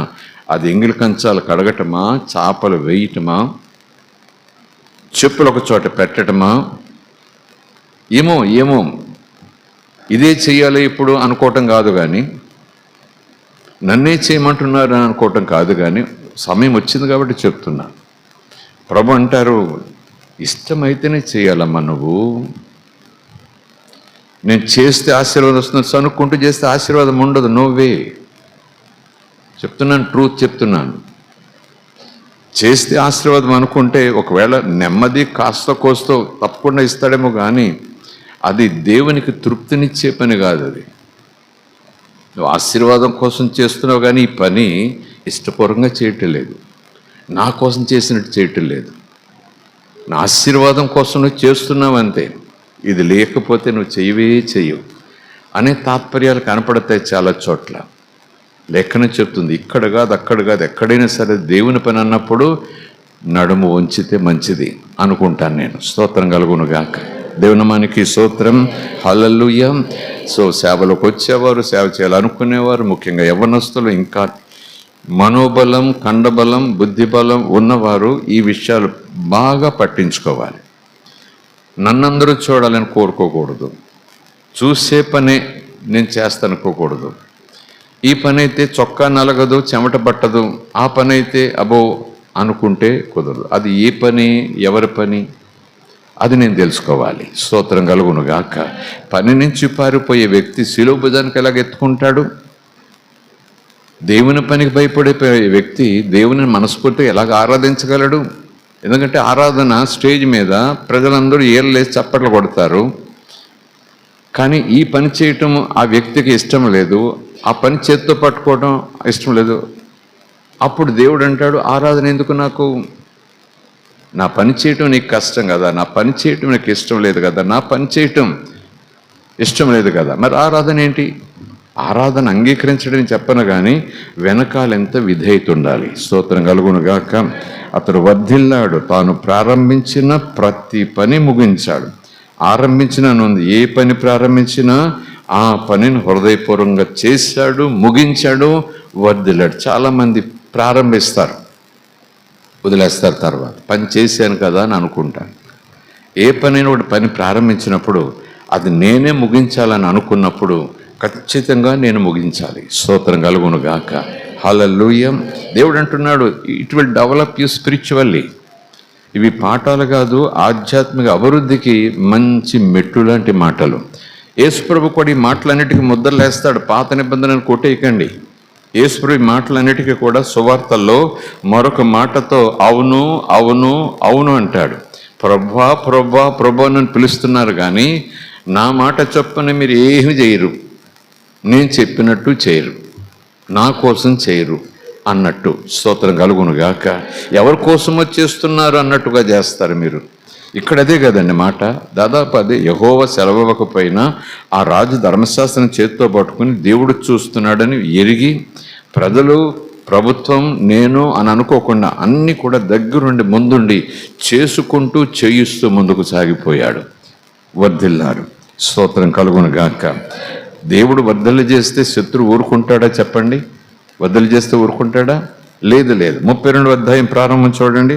రాజు ఇలాగున నమ్మకంగా దేవునిలో, దేవుని పనిలో, దేవుని ప్రజలను పరిపాలిస్తుండగా, అక్కడే 32వ అధ్యాయం ఈ చర్యంతా చూపిన తర్వాత అష్షూరు రాజైన సెనహరీబు వచ్చి యోధా దేశంలో చొరబడిపోయి ప్రాకారముల ఎదుట యుద్ధము చేయటానికి దిగి వాటిని స్వాధీనం చేసుకోవటానికి ప్రయత్నం చేస్తున్నాడు. స్తోత్రం కలుగునుగాక. హల్లెలూయా. అపవాది ఆరోగ్యాన్ని దొంగలిస్తాడు. అపవాది ఆత్మ ఆనందాన్ని, అంటే మనసులో ఉన్న ఆ ఆనందాన్ని, సమాధానాన్ని దొంగలిస్తాడు. ఆర్థిక వనరులు కూడా దొంగలిస్తాడు. Yes, of course. వ్యాధిని చెప్తాను, ఆరోగ్యాన్ని దొంగలిస్తాడు, మనశ్శాంతిని దొంగలిస్తాడు. తర్వాత ఆర్థిక వనరులు, దేవుడిచ్చే ఆర్థిక వనరులను ఇవ్వాలనుకున్న వాటిని కూడా దొంగలిస్తాడు. చివరికి ఆత్మీయతను కూడా దొంగలిస్తాడు. ఆత్మను దొంగలించలేడు, ఆత్మీయతను దొంగలిస్తాడు. అర్థమైందా? ఆత్మను దొంగలించలేడు. Because our spirit is in the hand of Jesus. యేసు అంటాడు, నీ ఆత్మ నువ్వు నా చేతుల్లో ఉన్నావు. Praise the lord. హల్లెలూయా. ఆత్మీయతను దొంగలిస్తాడు. ఆత్మీయతలో నిన్ను నష్టపోయేలాగా చేస్తాడు. ఆత్మీయతలో మనను మురుగుజులుగా ఉండేలాగా చేస్తాడు. ఎదగనివ్వడు అసలు. ప్రభు వైపు చూడనివ్వడు. ప్రభులు ఉంటే ఉన్నావు కానీ లోక వైపు చూడు. ప్రభులు ఉంటే ఉన్నావు కానీ అలా ఉండు. ప్రభుత్వం ఉంటే ఉన్నావు కానీ ఎవరు వద్దంటారు? ఉంటే ఉండు. ఇలా రా, అలా రా అంటూ ఒక కాలు ఇందులో ఉంచుతాడు, తర్వాత ఇలా కాళ్ళు వేయమంటాడు. ఇలాంటి స్థితులలో చాలామంది క్రైస్తవులు ఉంటున్నారు, ఇంకా ఉంటూనే ఉంటారేమో. చివరికి ఎంతమంది విశ్వాసంతో ఉంటారో, ఎంతమంది విశ్వాసం నిలబెట్టుకుని ఉంటారో. అందుకేనేమో ప్రభు ఆ మాట అన్నారు. ఆ మాట ప్రవచనమా? అవునన్నట్టుగానే మనం అనుకోవాలి. మనుష్య కుమారుడు తిరిగి వచ్చినప్పుడు విశ్వాసమును కనుగొనునా అంటారు యేసయ్య. మనుష్య కుమారుడు తిరిగి వస్తాడు మధ్యాకాశంలోకి. వచ్చినప్పుడు విశ్వాసమును విశ్వాసులను కనుగొనునా కాదండి. విశ్వాసులు ఉంటారండి, కానీ విశ్వాసమును కనుగొనునా? విశ్వాసం ఉంటుందా వాళ్ళల్లో? విధేయత ఉంటుందా వాళ్ళల్లో? అది విశ్వాసం కనుగొనునా అంటే తెల్లబట్లు అవన్నీ అనుకోకండి. విశ్వాసిలో విశ్వాసం ఉండాలి. మల్లెపువ్వులు సువాసన ఉండాలి. అచ్చజటం సత్తర్లో ఆ వాసన ఉండాలి. Praise the lord. హల్లెలూయా. దేవునామానికి స్తోత్రం. విశ్వాసం అంటే ఆ విధేయత, ఆ లోబడే మనసు. దేవుడు సాత్వికత్వం, దీనత్వం ఆయన కొరకు అన్నట్టుగా. లేకపోతే మాట ఎందుకంటాడు? మనిషి కుమారుడు తిరిగి వచ్చినప్పుడు అంటే ఫ్యూచర్ గురించి మాట్లాడుతున్నాడు. విశ్వాసమును కనుగొనునా అంటే ఆశ్చర్యమే. ఇప్పుడున్నంత రీతిగా అక్కడ ఉండకపోవచ్చు విశ్వాసులలో విశ్వాసులుగా ఉంటారు కానీ విశ్వాసం ఉండదు. విశ్వాసులే కానీ విధేయత ఉండదు. విశ్వాసమే కానీ దేవుని పట్ల ఆప్యాయత ఉండదు. దేవుని పట్ల ఆకర్షణ ఉండదు. దేవునికి లోబడనే మనస్సు ఉండదు. దేవుని మాట వినాలనే ఆశ ఉండదు. స్తోత్రం కలుగునుగాక. దేవుని మార్గంలో నడవాలని ఆశ ఉండదు. ఆయన మాటలు హృదయంలో నిలుపుకోవాలని ఆశ ఉండదు. కానీ అత్యాశలోకి పోతారు. ఆయనొద్దు, ఆయన మాటలొద్దు, ఆయన మార్గం వద్దు, ఆయనలో ఉన్నామా చాలే మాకు అంటూ, నాకు ఇది కావాలి, నాకు ఎంత కావాలి, నాకు అది కావాలి, నాకు అంత కావాలి, నేను ఎక్కడ ఉండాలి, ఇలా ఉండాలి. ఇవి మాత్రం అప్పీల్స్ మాత్రం చాలా అప్లికేషన్స్ వచ్చేస్తాయి యేసునామలో. కానీ ఆయన మాటలు హృదయంలో ఉండవు. వాళ్ళు దేవుని మార్గంలో ఉండరు. ఇది న్యాయమా? స్తోత్రం కలుగునుగాక. Praise the lord. హల్లెలూయా. ఇది పద్ధతేనా? ఇది సబువేనా? ఒకవేళ వ్యక్తి అతడు సహాయం చేస్తే, చాలా సహాయం చేస్తే, ఎప్పటికీ సహాయం చేసి వస్తుంటే ఒక మనిషి, ఈ మనిషి అవిధేయత చూపిస్తూ లెక్క లేకుండా ఉంటే ఆ మనిషి అనటానికి అవకాశం ఉంది, ఈ మనిషి తిరస్కరించడానికి అవకాశం ఉంది. ఒకవేళ పంచాయతీ అంటూ సభ అంటూ చెప్పాల్సి వస్తే మూడో వ్యక్తి అంటాడు, అంతలాగా ఆ వ్యక్తి నీకు సహాయం చేస్తుంటే నువ్వు ఆ వ్యక్తి పట్ల ఎలాగుంటావు? సబు కాదురా అని మామూలుగా లోకరీతిగా చెప్తాం. కానీ ఈ సబు చూడాలనుకుంటే అవతల వ్యక్తి కాదండి, రాజు కాదండి, ప్రెసిడెంట్ కాదండి, సృష్టికర్త. స్తోత్రం కలుగునుగాక. హల్లెలూయా. ఈ శుభవేనా అనే మాటకు ఆయన పంచాయతీలో దింపించే ఆ స్థితి నేను చేయను. కానీ ఒకవేళ ఇది న్యాయమేనా, మనకిది నిజంగా ఇది నీకు న్యాయమేనా, నాకు న్యాయమేనా, ఆయన పట్ల ఇలాగ ఉండటం, ఆయన పిల్లలమై ఉండి ఎలాగ ఉండాలా, ఆయన పిల్లలముండి ఈ మార్గంలో వెళ్ళాలా, ఆయన పిల్లలముండి ఇలాంటి కార్యాలు చేయాలా, ఆయన పిల్లలమై ఉండి అంటూ నాకు ఇది శుభవేనా, నాకు ఇది న్యాయమేనా? మహాదేవుడు నా కోసం ప్రాణం పెడితే నేనేదో ప్రాణం కాపాడుకోవటానికి ఏదో చేస్తున్నాను. స్తోత్రం కలుగునుగాక. అపవాది ఊరుకోడండి. మళ్ళా చెప్తున్నాను, ధనమున్నవాడి ఇంట్లో దొంగలు పడతారా? ఏమండి, పేదవాడి ఇంట్లో దొంగలు పడతారా? చెప్పాలి. ధనవంతుడి ఇంట్లో దొంగలు పడతారా? పేదవాడి ఇంట్లో? దొంగ కూడా ఊరికే గబగబా వచ్చి పడిపోడండి. ముందేం చేస్తారు చెప్పండి? రెక్కి అంటారు కదా, లోకరీతిగా మాట చూస్తే రెక్కి అంటారు. చూస్తారు, ఆ వైఖరి చూస్తారు, ఆ వెళ్ళటం చూస్తాడు, రావటం చూస్తాడు. వాళ్ళని వీళ్ళని ఊరికే మాట వరుసకు ఎంక్వైరీ చేస్తుంటారు. హోటల్స్ దగ్గరికి వెళ్ళి కుట్ల కూర్చొని కొంతకాలం తీసుకుంటారు. అపోది అంత కాలం తీసుకోడు, కానీ అంత దీనుడేం కాదు. దేవుని తర్వాత దేవుని కొన్నంత టార్గెట్లు వాడికి ఉంటాయి. పసిగట్టేస్తారు. ఊరికే నేను అంటున్నాను, అలాగుని చేసి దొంగలు పడతారు, ఉన్నది దోచుకుపోతారు. చిన్న రంధ్రమైనా సరే పగలు కొట్టుకుని వెళ్ళిపోతారు. స్తోత్రం కలుగునుగాక. పేదవాడి ఇంట్లో పడ్డారట, దోచుకుపోయారంటే ప్రజలే నవ్వుకుంటారు. ఏం పోయింది అంటే మసిగుడ్డ, ఒక చిల్లు పడిన గంజి తాగే గిన్నె, వంకర తిరిగిన కర్ర, వస్తు కొట్టడానికి. ఇంకేముంది ఇంట్లో? నిజానికి ఎవరైనా దొంగ ఏదో కొత్తగా దొంగతనం నేర్చుకున్నాడు, అక్కడికి వెళ్తాను అనుకోండి, అసలైన దొంగ ఏమంటే చెప్పండి, ఏం దొరుకుతారు నీకు అక్కడ? కొడితే వాడినే కొట్టాలి అంటారు కదా. చెప్తున్నాను కదా, ఎప్పుడైతే మనం ఆత్మీయంగా దీవెనలతో ఆశీర్వాదాలతో వర్ధిల్లుతూ ఉంటామో, డెవలప్ అవుతూ ఉంటామో, పర్ఫెక్ట్గా వెళ్ళటం ప్రారంభిస్తామో, అపవాది కన్ను మన మీదే ఉంటుంది. We have to be very careful. స్తోత్రం కలుగునుగాక. హల్లెలూయా. దేవుడిచ్చే ఆశీర్వాదాలు కొల్లగొడతాడు, మనశ్శాంతిని కొల్లగొడతాడు, ఈవెన్ ఆరోగ్యాన్ని కొల్లగొడతాడు, టెన్షన్స్ పెట్టేస్తాడు, స్ట్రెస్ పెట్టేస్తాడు, ఒత్తిడికి గురి చేస్తాడు. చివరికి ఆత్మను దొంగలించాడు, కానీ ఆత్మీయతను మాత్రం 1% తీసుకొచ్చేస్తాడు. వాడికి అది సాధ్యం. ఇస్కరియోతు యోధాన్ని చూడలేమా మనం? వాడికి అది సాధ్యం. స్తోత్రం కలుగునుగాక. వచ్చేసాడు శత్రువు. హిజ్కియాకు ఆ విషయం తెలిసిపోయింది. 3వ వచనం చదవండి. ఏం చేశాడు? అలా హిజ్కియా చూసి, ఆ రాజు చూసి, పట్టణము బయటనున్న ఊటల నీళ్లను అడ్డవలని తలచి తన అధిపతులతోనూ పరాక్రమశాలులతోనూ ఆలోచన చేయగా వారు అతనికి సలహా ఇచ్చారు, సహాయం చేశారు. లేదా తన ఆలోచన వాళ్ళకు చెప్పగా వాళ్ళు విధేయత చూపించి అలాగుని చేశారు. ఏం చేశారు? బహుజనులు పోగై అశ్షూరు రాజులు అంటే శత్రువులు రానేలా, విస్తారమైన ఈ నీళ్లు వారికి దొరకనేలా అనుకుని ఆ రాజ్యములోనికి వచ్చి, అంతఃపురంలోకి వచ్చే ఆ ఊటలన్నిటినీ, దేశము మధ్యము గుండా ప్రవహిస్తున్న కాలువను శత్రు చేతుల్లో పడకుండా చూసుకోవాలని వాళ్ళు ప్రణాళిక వేశారట. స్తోత్రం కలుగునుగాక. దేవునమానికి స్తోత్రం కలుగునుగాక. ఒక చోట ఒక రాజ్యాన్ని స్వాధీనం చేసుకోవటానికి ఒక రాజుకు సాధ్యం కావట్లేదు. జరిగింది నిజంగా చాలా కాలం క్రితం. ఆయుధాలు ఉన్నాయి, అన్నీ ఉన్నాయి, కానీ అవతల ఆ కోట చేతికి దొరకట్లేదు, కోటలో వాళ్ళు బయటకు రావట్లేదు, జయం సాధించట్లేదు, చాలా టైం అయిపోతూ ఉంది. అప్పుడు ఒక ఆయన సలహా ఇచ్చారు. ఏమనంటే, ఆ కోటలోకి వెళ్ళే అంటే నిత్యావసర వస్తువులన్నీ కూడా మీరు బయట నుంచి ఏమీ లోపలికి వెళ్ళనివ్వకండి, దారులన్నీ మూసేసేయండి. అంతే. ఎంతకాలం తింటారు ఆహారం తినకపోయినా నీళ్ళు లేకుండా ఎంతకాలం ఉంటారు లోపల? ఆ కోటలోకి రాజ్యంలోకి వెళ్ళే నీళ్ళన్నీ కూడా ఆపేసేయండి. అప్పుడు వాళ్ళే చేతులు ఎత్తేసి తెల్ల జెండా పట్టుకుని బయటకు వస్తారు. నీళ్ళు లేకపోతే ఎవడు బతకడు. ఆయుధం అక్కర్లేదు, బాంబు అక్కర్లేదు, తుపాకీ అక్కర్లేదు, మొత్తం అన్నీ కట్ చేసేయండి, పవర్ కట్ చేయండి, ఫెసిలిటీస్ అన్నీ కట్ చేసేయండి, నిలబడి ఉండండి. వాళ్ళే దేహీ అంటూ వచ్చేస్తారు, సరెండర్ అయిపోతారు. ఇదే ఆ శత్రు స్ట్రాటజీ ఇప్పుడు క్రైస్తవ విశ్వాసానికి కూడా ఎదురవుతూ ఉంది. ఇది నీకుండదు, ఇది నీకుండదు, ఇది నీకుండదు, ఇది నీకుండదు, ఇది నీకుండదు, నీకు ఇది కావాలంటే, క్రీస్తు కావాలంటే ఒకటొకటి కట్ ఆఫ్ అయిపోతూ ఉంటాయి. ఉక్కిరి బిక్కిరి అయిపోవాలి. ప్రభు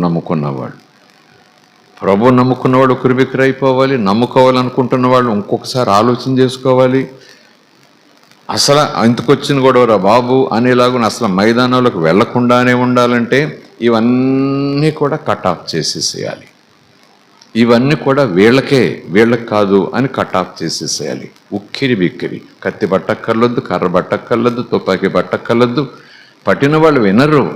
వాళ్ళ ఊపిరిని మనం బిగబడితే చాలు, వాళ్ళ స్వేచ్ఛను మనం బిగబడితే చాలు, వాళ్ళ ఇష్టాన్ని నో అని మనం చెప్పగలిగితే చాలు. కండబలంతో కాళ్ళ మీద పడతారు, కాళ్ళ బేరానికి వస్తారు. అనుకుంటున్నట్టుగానే ఈ దేశమే కాదు, ఏ దేశమైనా క్రీస్తుకు వ్యతిరేకంగా ఏ దేశమైనా వాళ్ళు ఉపయోగించే ఎక్కువ స్ట్రాటజీలు ఇవే. అందుకే సంఘమ్మ అన్ని రకాలుగాను సిద్ధపడాలి. స్తోత్రం కలుగునుగాక. Praise the lord. హల్లెలూయా. జలములు అడ్డుకోవాలని తలంచారట. బహుజనులు పోగై విస్తార జలములు శత్రురాజు చేతులు ఎందుకు పడాలి అనుకుంటూ చిన్న ఊట కాదు, పెద్ద ఊట కాదు, చిన్న బావి కాదు, చిన్న చెరువు కాదు, పెద్ద చెరువు కాదు, చిన్న కాలువ కాదు, ప్రతి దాని మీద కూడా వాళ్ళు అడ్డులు వేసేసారు. అంటే ఆ శత్రువు వచ్చి ఈ నీటిని స్వాధీనం చేసుకోకుండా వాళ్ళు ప్రొటెక్షన్ చేసేసుకున్నారు. 5వ వచనం, మరియు రాజు ధైర్యం తెచ్చుకున్నాడు. నాయకుడు ధైర్యాన్ని కోల్పోతే నాయకుని చేతి కింద వాళ్ళు ఏం చేస్తారు చెప్పండి? ముందే బెదిరిపోతారు. అవును కదండి? నాయకుడు ముందుండేవాడు బెదిరి చూపులతో ఉంటే నాయకుడు కాలేడట. పిరికివారు పరలోక రాజ్యాన్ని స్వతంత్రించుకోలేరంటే కత్తి కర్ర కండబలం కాదు, నువ్వు నేను పిరికోళ్ళం అయితే సేవ చేయటం అనవసరము. చర్చిలోకి వచ్చిన వాక్యం చెప్పుకుంటూ ఆరాధన చేసుకుంటూ చేతులేసి అమ్మ నీకు స్తోత్రం, దేవుడు నేను కాపాడుతాడు, అది ఆ లైను. కానీ పిరికితనం ఉంటేవాడు వీధిలోకి వెళ్ళలేడు. పిరికితనం ఉన్నవాడు అస్సలు పేతుని అందుకే దేవుడు ఆత్మతో నింపే వరకు సేవలో తర్ఫీదు పొందుతున్నా, తర్ఫీదు ఇచ్చేవాడు కూడా మహాదేవుని కుమారుడుగా వచ్చిన అన్నీ నేర్చుకుంటున్నా, అన్ని అనుభవాల్లోకి యేసుప్రభు తీసుకెళ్తున్నా, ఆయా సందర్భాల్లో చాలా ధైర్యంగా అందరికన్నా ఉండేవాడు. మరొక అసలైన సందర్భంలో అమ్మమ్మమ్మో ఆయనకి నాకు సంబంధం లేదన్నాడు. ఆత్మ వచ్చిన తర్వాత కత్తికెదిరిల్లాడు, సిలువను భుజాన్ని వేసుకున్నాడు.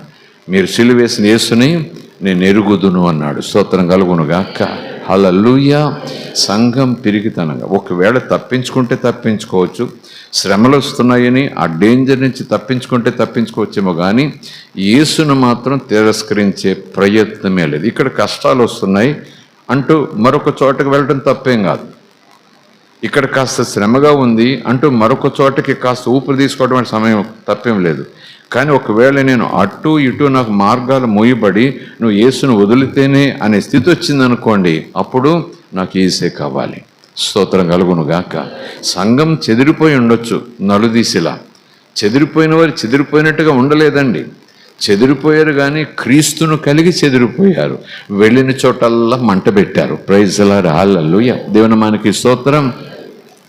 వాళ్ళైతే ఆ దినాల్లో ఆ చెదరగొట్టిన వాళ్ళైతే చెదిరిపోయారు ఆహా అని అనుకున్నారు. కానీ ఈ చెదిరిపోయిన వాళ్ళు ఆరిపోయిన కట్టెలు కాదు, మసిబొగ్గులైన కట్టెలు కాదు, బగ మండుతున్న ఆత్మల భారం కలిగిన సంఘం. స్తోత్రం కలుగునుగాక.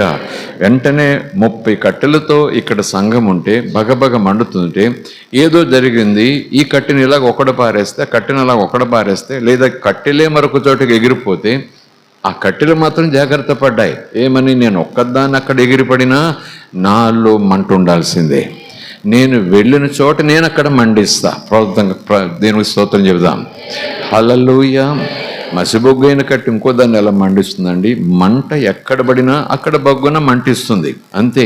అలాగనే క్రీస్తును కలిగిన వారు ఎక్కడున్నా సరే క్రీస్తు సువాసన వెదజల్లుతారు, అందులో సందేహం లేదు. Praise the lord. హల్లెలూయా.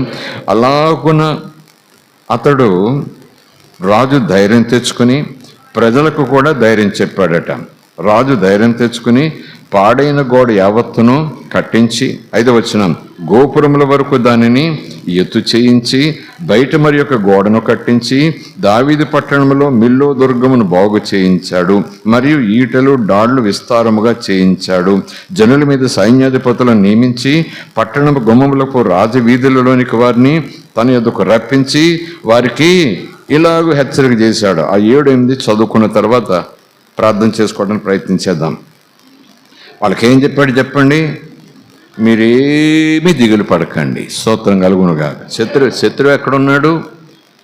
5 సముద్రాల అవతల లేడు, కోట వెలుపలే ఉన్నాడు. ఏమాత్రం కనుమూసినా వచ్చేస్తాడంతే. చాలా బలమైనటువంటి సైన్యాలు కలిగిన శత్రువు. రాజు ఏమంటున్నాడు? మీరేమీ దిగులు పడకండి, తర్వాత ధైర్యం విడవకండి. అష్షూరు రాజుకైనను అతనితో కూడా ఉన్న సైన్యం అంతటికైనను మీరేమీ భయపడవద్దు, విస్మయం చెందవద్దు. అతనికి కలిగి ఉన్న సహాయము కంటే, అతనికి కలిగి ఉన్న బలము కంటే, అతనికి కలిగి ఉన్న సైన్యము కంటే, అతనికి కలిగి ఉన్న ఆ యుద్ధ నైపుణ్యం కంటే మనకు ఇంకా ఎక్కువ సహాయం ఉన్నది. ప్రైజ్ ది లార్డ్, హల్లెలూయా. ఎక్కువ సహాయం మనకు ఉంది. ఎక్కడి నుంచి వస్తుందండి బాబు? మాంస సంబంధమైన బాహువి అతనికి అండ. నాకు 10 లక్షల సైన్యాలు ఉన్నాయంటే శరీరము, మాంసము, కండ, ఎముకలు, మనుషులు. మరి మన సహాయం ఏంటి? ఆ రాజుకున్నది మాంస సంబంధమైన బాహువు, ఆ కండ అతని కండ. మనకు సహాయం చేయుటకు, మనకు ఏ సహాయం ఉందో తెలుసా? మన యుద్ధములను జరిగించుటకు మన దేవుడైన యెహోవా మనకు తోడుగా ఉన్నాడు. మీరేం భయపడాల్సిన పని లేదన్నాడండి. Praise the lord, hallelujah. దేవుని నామానికి స్తోత్రం. ఇక్కడ ఒక చిన్న పాఠం ఉంది. యుద్ధం యెహోవాదే అంటున్నాడు, భయపడాల్సిన పని లేదంటున్నాడు. ఆయన చూసుకుంటాడు, ఆయన మనకు విజయం ఇస్తాడు. ఈ శత్రువులు ఎంత, వాళ్ళకున్న బలం ఎంత, వాళ్ళ ఆయుధాలు ఎంత పదునుతో ఉంటాయి, మనకెందుకు అంటున్నాడు. మరి అంత బలమైన దేవుడు ఉంటే నువ్వేంటాయి బాబు? జలాలు కాసుకుంటావు, గోడలు ఎక్కువ చేస్తావు, గోపురాలు ఎత్తు చేస్తావు, ఆ మార్గాలన్నీ మూసేస్తావు. మీరు ఇక్కడ ఉండండి, మీరు ఇక్కడ ఉండండి, మీరు ఇక్కడ ఉండండి, ఏం భయపడలేదు అన్ని కాపలాలు పెట్టేస్తావు. ఓ పక్క నుంచేమో ఆయుధాలు తయారు చేసేస్తావు, ఓ పక్క నుంచేమో కర్మాగారాలు ఎన్ని పెట్టించేస్తావు. రేపే యుద్ధం అన్నట్టుగా ఎంత చేస్తావు. అవి కూడా ఎందుకు చెయ్యాలి?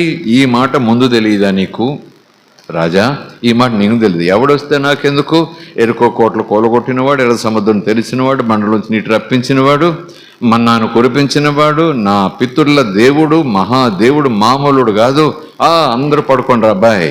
సైనికులారా మీరు డ్యూటీలోకి రావాల్సిన పని లేదు. సైన్యాధిపతులారా మీరింటికి వెళ్ళి రిక్రియేషన్లో ఉండండి. ప్రజలారా మీరు శుభ్రంగా వంట వండుకొని విందులు వినోదాలు. ఎందుకంటే యెహోవా మనకున్నాడు అన్నాడే చెప్పండి. నేను ఎందుకు అంటున్నానంటే ఈ మాట, రాజు చేయవలసిన అవన్నీ చక్కబెడుతున్నాడు, అందరి చేత చక్కబెట్టిస్తున్నాడు. ఆ తర్వాత ఏమన్నాడు చెప్పండి? మనం చేసేదంతా చేద్దాము, ధైర్యంగా ఉందాము. మన బలం మీరు నేను కాదు, మన వెనకాల మన కోసం మనవాడు ఉన్నాడు యెహోవా. జయం మందే. ప్రైజ్ ది లార్డ్, హల్లెలూయా. ఎందుకు ఈ మాట చెప్తున్నానంటే క్రైస్తవ లోకం కూడా ఈ రాజు చేసిన విధానం తెలియదు వాళ్ళకి. అంతా దేవుడే చేయాలి. నేను ఏం పని చేయను, అక్కడికి వెళ్ళను, ఇది చేయను, అది చేయను, అంతా దేవుడే చూసుకోవాలి. అందుకే అంటున్నాను, దేవుడే చేసే పనులు కొన్ని ఉన్నాయి, మనం చేయలేము. ఆయన చేసే పనికి మనం అడ్డెళ్ళకూడదు. రెండవది, ఆయన మనం కలిసి చేయాలి. మూడవది, మనం చేసేది మనం చేయాలి, ఆయన ప్రక్కన ఉంటాడు. స్తోత్రం కలుగును గాక. Praise the lord, hallelujah. కనుక అలాంటి సోమరులైన విశ్వాసులుగా మనం ఉండకూడదు. భక్తి వంక చెప్పి పనులు మానేసుకోకూడదు. ప్రార్థన వంక చెప్పేసి బాధ్యతలను విడిచిపెట్టకూడదు. స్తోత్రం కలుగునుగాక. హల్లెలూయా. దేవుడు దేవుడు దేవుడు అంటూ దుప్పటి ముసుకెట్టుకుని పడుకున్నట్టుగా ఏం చేయకుండా ఉండొద్దు. You must do something. Bible పెట్టుకుని ఈదులకు పో, సువార్త ప్రకటిస్తూ పో అంటారు చాలామంది దైవజనులు. దేవుడు వాడుకోవాలి. ఇంట్లో కూర్చుంటే ఎలా వాడుకుంటాడు నిన్ను అంటారు దైవజనులు. ఇంట్లో కూర్చుంటే ఎలా వాడుకుంటాడు నిన్ను? You have to go out, preach the gospel, tell about Jesus, చెప్పుకుంటూ పో. అప్పుడు చూడు దేవుడు నిన్ను ఎలా వాడుకుంటాడో, దేవుడు ఎలాగ నీ జీవితాన్ని కడతాడో, ఎలాగో దేవుడు తన చేతుడు పాత్రగా నిన్ను చేసుకుంటాడు. స్తోత్రం కలుగును గాక. హల్లెలూయా. ప్రైజ్ ది లార్డ్, హల్లెలూయా. ఇలాగ మరి సహాయం వచ్చిందా ఆయనకి? వచ్చిందా లేదా? స్తోత్రం కలుగును గాక. యెహోవా మనకు తోడుగా ఉన్నాడు అని హిజ్కియా చెప్పిన మాటలు యందు నమ్మకం ఉంచారు. రాజు మాటల మీద సైనికులు, సైన్యాధ్యక్షులు, ఊరి ప్రజలు కూడా నమ్మకం ఉంచారట, నమ్మారట. రాజు మాట నమ్మారట. మీరు ఎన్ని చెప్పండి, మీరు రాజుగారు, మీకు ధైర్యం ఉంటే ఉండొచ్చు, కానీ మాకా నమ్మకం లేదండి బాబు, మేము ఎక్కడ చోట చూసుకుంటామండి. ఈ మాట కూడా మనకు పాఠం. మీ నాయకుని మీద నీకు నమ్మకం ఉండాలి. మీ నాయకుని ఉపదేశం మీద మీకు నమ్మకం ఉండాలి. మీ నాయకుని యొక్క విశ్వాసం మీద మీకు నమ్మకం ఉండాలి. అది కూడా ఒక విశ్వాస స్థాయి. దేవుని మనకి స్తోత్రం. ధైర్యంగా ఉండండి, మనకు దేవుడు ఉన్నాడు. రాజుగా ఉన్నా దేవుడు ఉన్నాడు మనకి. లెట్స్ టుగెదర్ గో ఎహెడ్, మనం కలిసి ముందుకు సాగిపోదాం అని నాయకుడు చెప్తా ఉంటే, ఏమో దేవుడు ఎంతో ఎక్కడో అని అనుకున్నారేమో కానీ ఈ నాయకుని మాట, రాజు మాట మనం నమ్మాలి. స్తోత్రం కలుగునుగాక. నాయకుని మాట నమ్మము, దేవుని మాట మనం నమ్మలేము, మళ్ళీ మనం కూడా నమ్ముకోలేము. ఏం విశ్వాసం అనాలి? ఎందుకు విశ్వాసంలోకి వచ్చామనుకోవాలి? ఎందుకంటే దేవుడు వాళ్ళకు సహాయం చేశారా లేదా? ఇది అయిన తర్వాత అష్షూరు రాజు అయిన సెనహరీబు వచ్చాడు. మిమ్మల్ని ఏమైనా దేవుడు రక్షిస్తాడు అనుకుంటున్నారా?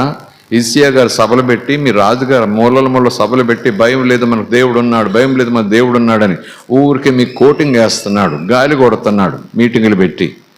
నా చేతుల్లోంచి ఆ రాజు ఏమయ్యాడు, ఈ రాజు ఏమయ్యాడు, నా చేతుల్లో ఈ రాజు ఏమయ్యాడు, నలిపి పాడేశాను. వాళ్ళ రాజ్యాల్లో దేవుళ్ళు లేరా, దేవతలు లేరా? నన్ను ఆపగలిగారా? హిజ్కియా మాటలని నమ్ముకోకండి, వచ్చేయండి బయటికి, తలుపులు తీసేయండి, కోట తలుపులు తీసేసేయండి. రాజుగారు అలాగే చెప్తారు. దేవుడి పిచ్చి అతనికి అంటూ మిమ్మల్ని చావగొడతాడు. నా చేతులు మీరు చచ్చిపోయేలాగా ఎందుకు ఉండాలి? మీ రాజు మాట వినకండి. నా చేతుల నుంచి మిమ్మల్ని రక్షించేవాడు ఎవడు లేడు, మీ దేవుడు కూడా రక్షించలేడు. ఆ రాజ్యాన్ని ఎలా కొలగొట్టాను, ఈ రాజ్యాన్ని ఎలా కొలగొట్టాను చూసుకోండి ఒకసారి అంటూ కబుర్లు పంపిస్తూ, వర్తమానాలు పంపిస్తూ, వీళ్లలో ఉన్న మానసికమైన ధైర్యాన్ని ఏం చేస్తున్నాడు చెప్పండి? మాటలతోనూ, కరపత్రాలతోనూ, సమాచారంతోనూ డిగ్రేడ్ చేసేస్తున్నాడు. నిజానికి శత్రువు ఎక్కువగా ఉపయోగించేది కర్రాకత్తి కాదండి, మన మనసు మీద దాడి చేస్తాడు. మన మనోబలం మీద నువ్వేం చేయలేవు, నువ్వేం చేయలేవు, నీకేం చేత కాదు, నువ్వేం చేయలేవు, ఇలా అనేక రకాల కోణాల్లో నుంచి ముందు మనోదౌర్బల్యం వచ్చేలా చేసేస్తాడు. అప్పుడు బలవంతుడు కూడా పీరుకోడైపోతాడు. మైండ్ వార్ అనమాట అది, మైండ్ వార్. ఇప్పుడు మీడియా చేసేది అదే. మీడియాలో వాటర్స్ని కానివ్వండి, ఒక నిర్ణయానికి వచ్చేసి ప్రజలందరూ ఒక నిర్ణయంలో ఉంటే ఒక విషయాన్ని బంబాటు చేసేస్తారు. అది అబద్ధమే కావచ్చు, మరొకటి కావచ్చు. మీకేం చేత కాదు, మీరు అయిపోయారు, మీరు జీరో అయిపోయారు, మీరు చచ్చిపోయినట్టు, మీరు నాశనం అయిపోయారు, మీ పిల్లలు అడుక్కొని తింటారు, మీ పిల్లలు అడుక్కొని తింటారు. దాన్ని ప్రజలు నమ్మేస్తారు. ఇప్పుడు కూడా మైండ్ మీద దాడి చేస్తాడు అపవాది. శరీరం మీద దాడి చేయడానికి ముందు మైండ్ మీద ఎక్కువ దాడి చేస్తాడు, దేవుని పిల్లల మీద. అందరి మీద శారీరకంగా ఆ వైరస్ల ప్రకారం శరీరం మీద ఎలాగ దాడి చేస్తాడు కొన్ని సందర్భాల్లో.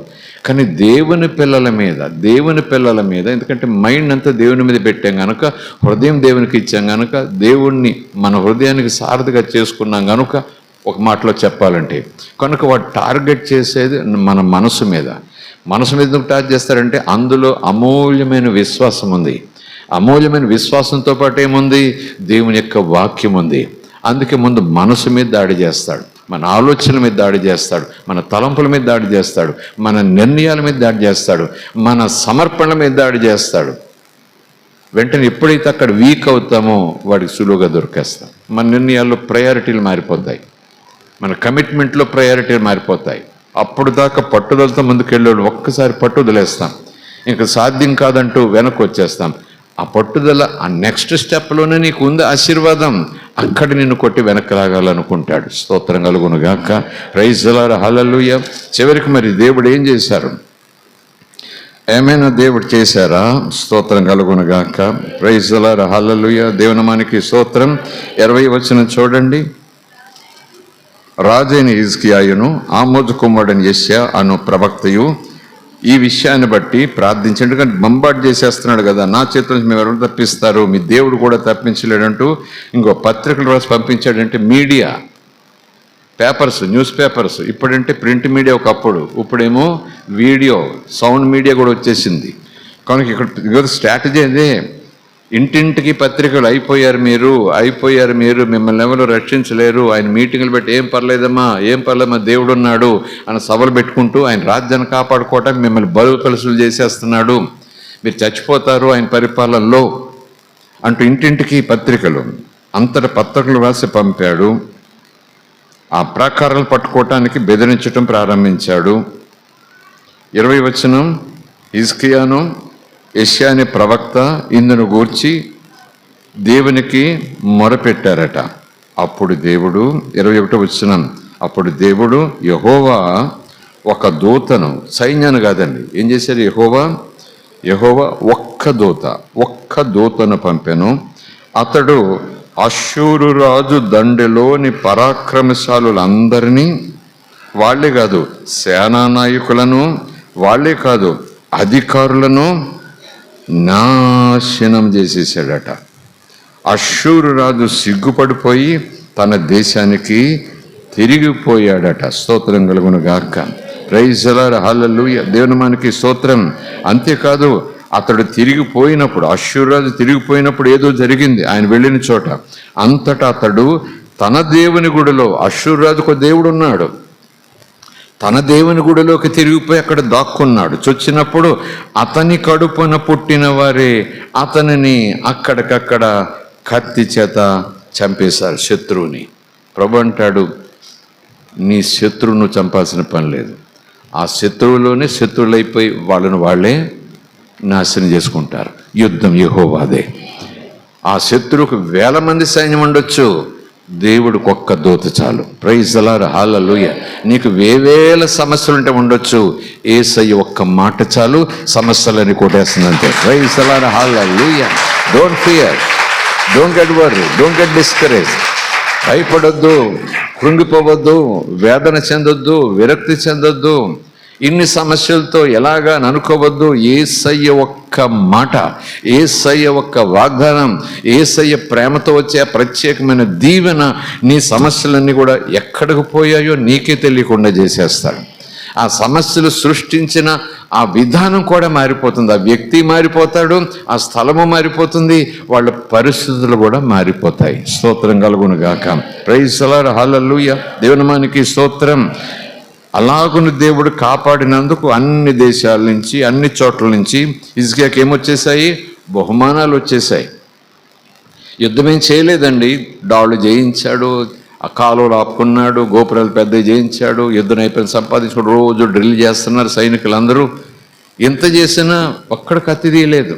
అయిపోయినంత అక్కడికక్కడ శత్రువు గూడెంలోనే గుండెలు తీసిన దూతను పంపించాడు. అవును, దేవుడి కార్యాలు నువ్వు అనుకున్నట్టు నేను జరగవు. 10,000 మంది శత్రువులు వస్తే మన దేవుడు ఒక 5,000 మందిని పంపిస్తే సరిపోద్ది. దేవుడు అంటున్నాడు 5,000 కాదు, లోకమంతా ఎదురొచ్చి ఒక సైన్యంగా మారినా యేసు ఒక్కడు చాలు. యూదా గోత్రపు సింహం, యేసు ఒక్కడు చాలు, చుట్టబెట్టేస్తాడు. Praise the lord, hallelujah. దేవుని మనకి స్తోత్రం కలుగునుగా. హల్లెలూయా, ప్రైజ్ ది లార్డ్, హల్లెలూయా. 23 వచనం చూస్తే, అనేకులు యెరూషలేములో యెహోవాకు అర్పణలను, యూదా రాజైన హిజ్కియాకు కానుకలను తెచ్చి ఇచ్చారు. అందువలన అతడు అప్పటి నుండి సకల జనముల దృష్టికి ఘనత నొందిన వాడయ్యాడు.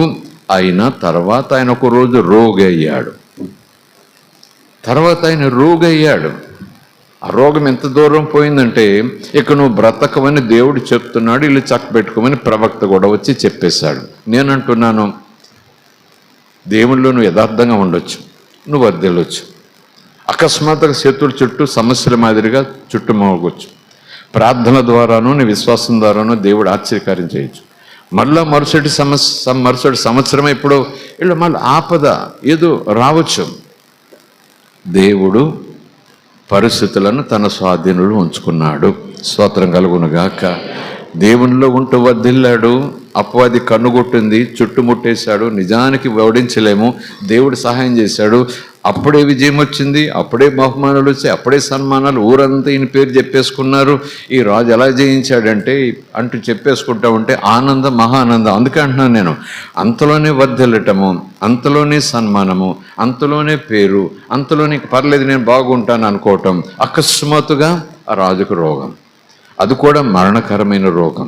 ప్రభు కూడా చెప్పారు, బాబా నువ్వు బ్రతకవు, ముఠముళ్ళు సర్దుకో అన్నట్టు చెప్పారు. అయినా రాజు పట్టుదల ఏం కాదు, గోడవైపు తిరిగి ఈ మాటలన్నీ చెప్పాడు. చెప్పినప్పుడు దేవుడు ఏమన్నాడు? మరిన్ని సంవత్సరాలు బ్రతుకుతావు అన్నాడు. అంతే. స్తోత్రం కలుగునుగాక. ప్రైజ్ ది లార్డ్, హల్లెలూయా. ఈ మాటలు చెప్తూ నేను ముగిస్తాను. దేవుని చిత్తమైతే హృదయం గురించి ఇంకా ముందుకు స్టడీ చేసుకుని వెళ్దాం. ఎందుకంటే ప్రకటన గ్రంథం వరకు కూడా హృదయం గురించి దేవుడు మాట్లాడతాడు. హృదయం చాలా భద్రంగా ఉంచుకోవాలి. ఈ హృదయం అపవాది చేతుల్లో పెట్టకూడదు, అపవాది హృదయంలో చోటు ఇవ్వకూడదు. స్తోత్రం కలుగును గాక.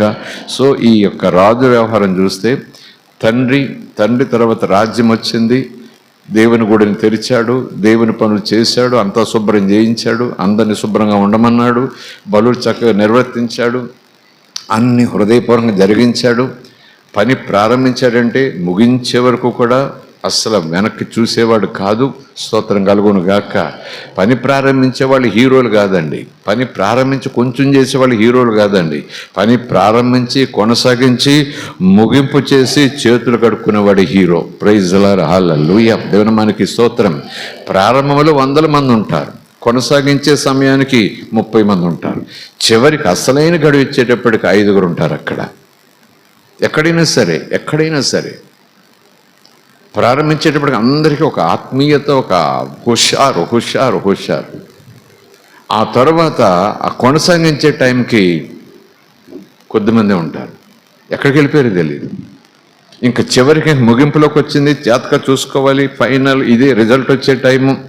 ఇందులో ఏమైనా తేడా జరిగితే ముందు నుంచి చేసిన పని అంతా కూడా చెడ్డ పేరు వచ్చేస్తే అని చివరి టైంలో చూస్తే 4-5 ఉంటారు.